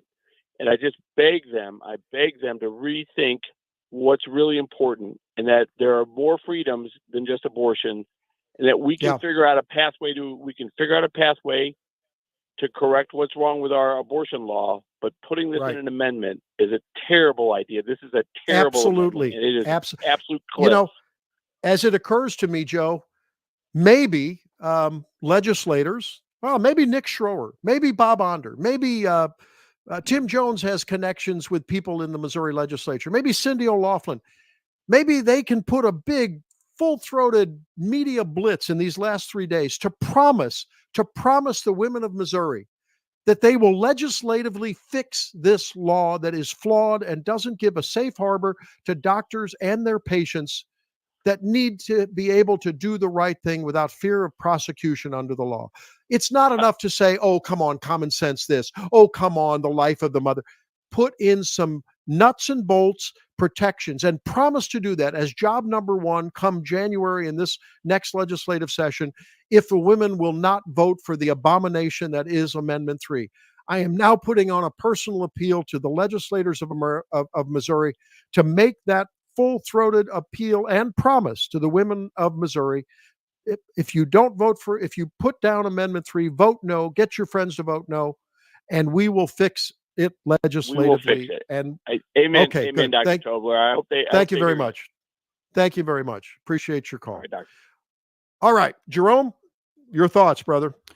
Oh man, there's a lot to be covered with that. But yeah, I agree with everything you said. And when you were away, I actually had both Mike Ferguson and Tim Jones on to talk about Amendment 3, and it does not sound like it does anything to actually protect women. What it is very vaguely worded, so it allows for loopholes that could potentially be abused. And one of the things, and just going back to the provisions, because I have I've gone over the PDF, I've highlighted everything, I've asked people about it. Everybody, subsection number 5, you can look this up and see it in the actual document. It says no person and any person, when it comes to describing who can be punished for a assisting in one of these procedures. And at the bottom of the document, when there are other sort of vaguely termed things, they have these stipulations of what they actually meant or what it would apply to. There's no stipulation on what a person. So it's not even a medical student that decides it. It's you, and not you. You're an actual doctor, but somebody like me with no medical experience, but maybe some tools at home. If I assist somebody in terminating a pregnancy or inducing a miscarriage intentionally, if they consent to that, no matter what happens, I cannot be prosecuted. And that really is what concerns me. So I think that, when we think about the life of the mother, and agree, going back to the Texas case we talked about in the first hour, which people that missed it can listen to in the podcast version, which will be on Spotify and Apple Podcasts later. This is what happens with these kinds of laws. Is somebody that had a medical issue unrelated to her pregnancy, it sounded like, that just deteriorated and got worse. And then she eventually died, as well as a baby, because doctors were afraid of actually assisting her because they don't want to be prosecuted if something happens to the, That's right. So I think that one of the things Mike Ferguson talked to me about when I had him on is the alternatives that are available to abortion need to be made more apparent. We can't just sit here and say, well, no abortion, we're pro-life, and then and do nothing to protect the people that actually want to assist people that might be pregnant. But there are so many resources that are out there and available for people that may change their mind about getting an abortion that we need to do more to actually expose to the world and to inform people on. All right, now on to the election. Who do you say? Because we got a roll here. We're going to play a very special out tune, the Singing Sergeants, if you've got that, Jerome. Who's going to win this election come Tuesday? I think Trump is going to win by 2 electoral college votes based on, assuming we can stop all the fraud and all this manipulation going on. I think Trump has got this. I put it 50-50. The abortion issue is huge, and I think that Trump's behavior and some of the mischaracterization of his very, very actually reasonable comments this last week may put Harris just barely over the edge. Alternatively, I could see a Trump landslide. I don't know who to believe and what to think. Ladies and gentlemen, whatever you do, get out and vote. Bring people with you that want to save the republic, and let's give it a landslide. Take a listen to this. Enjoy it. We'll talk to you after the election. Make sure you keep it here on News Talk STL all day, all weekend, and for election night coverage too. See you next time. And they can't take that away. And I'm proud to be an American, where at least I know I'm free. And I won't forget the men who died, who gave that right to me. And I gladly stand up next to you and defend her still today. 'Cause there ain't no doubt I love this land. God bless the USA. God bless the USA.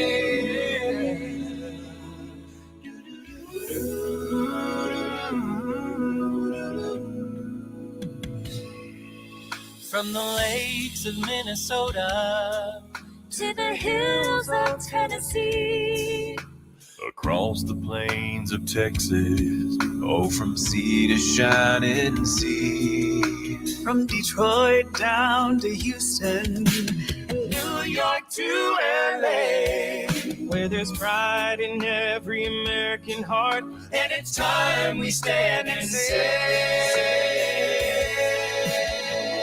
oh, and I'm proud to be an American, where at least I know I'm free, and I won't forget the men who died, who gave that right to me, and I gladly stand up next to you and defend her still today, 'cause there ain't no doubt of this land.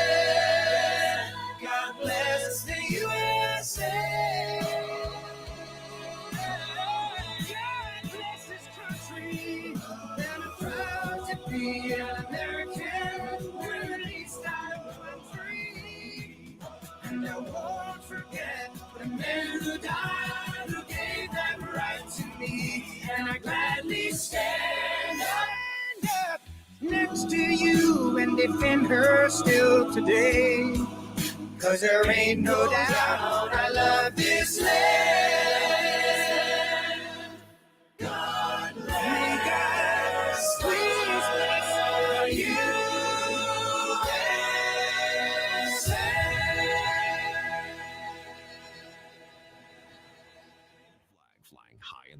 This November, vote Robert Crump, a strong fighter for lower taxes. Robert Crump. Paid for by Crump for State Senate 2024. Chris Clark, Treasurer. Craving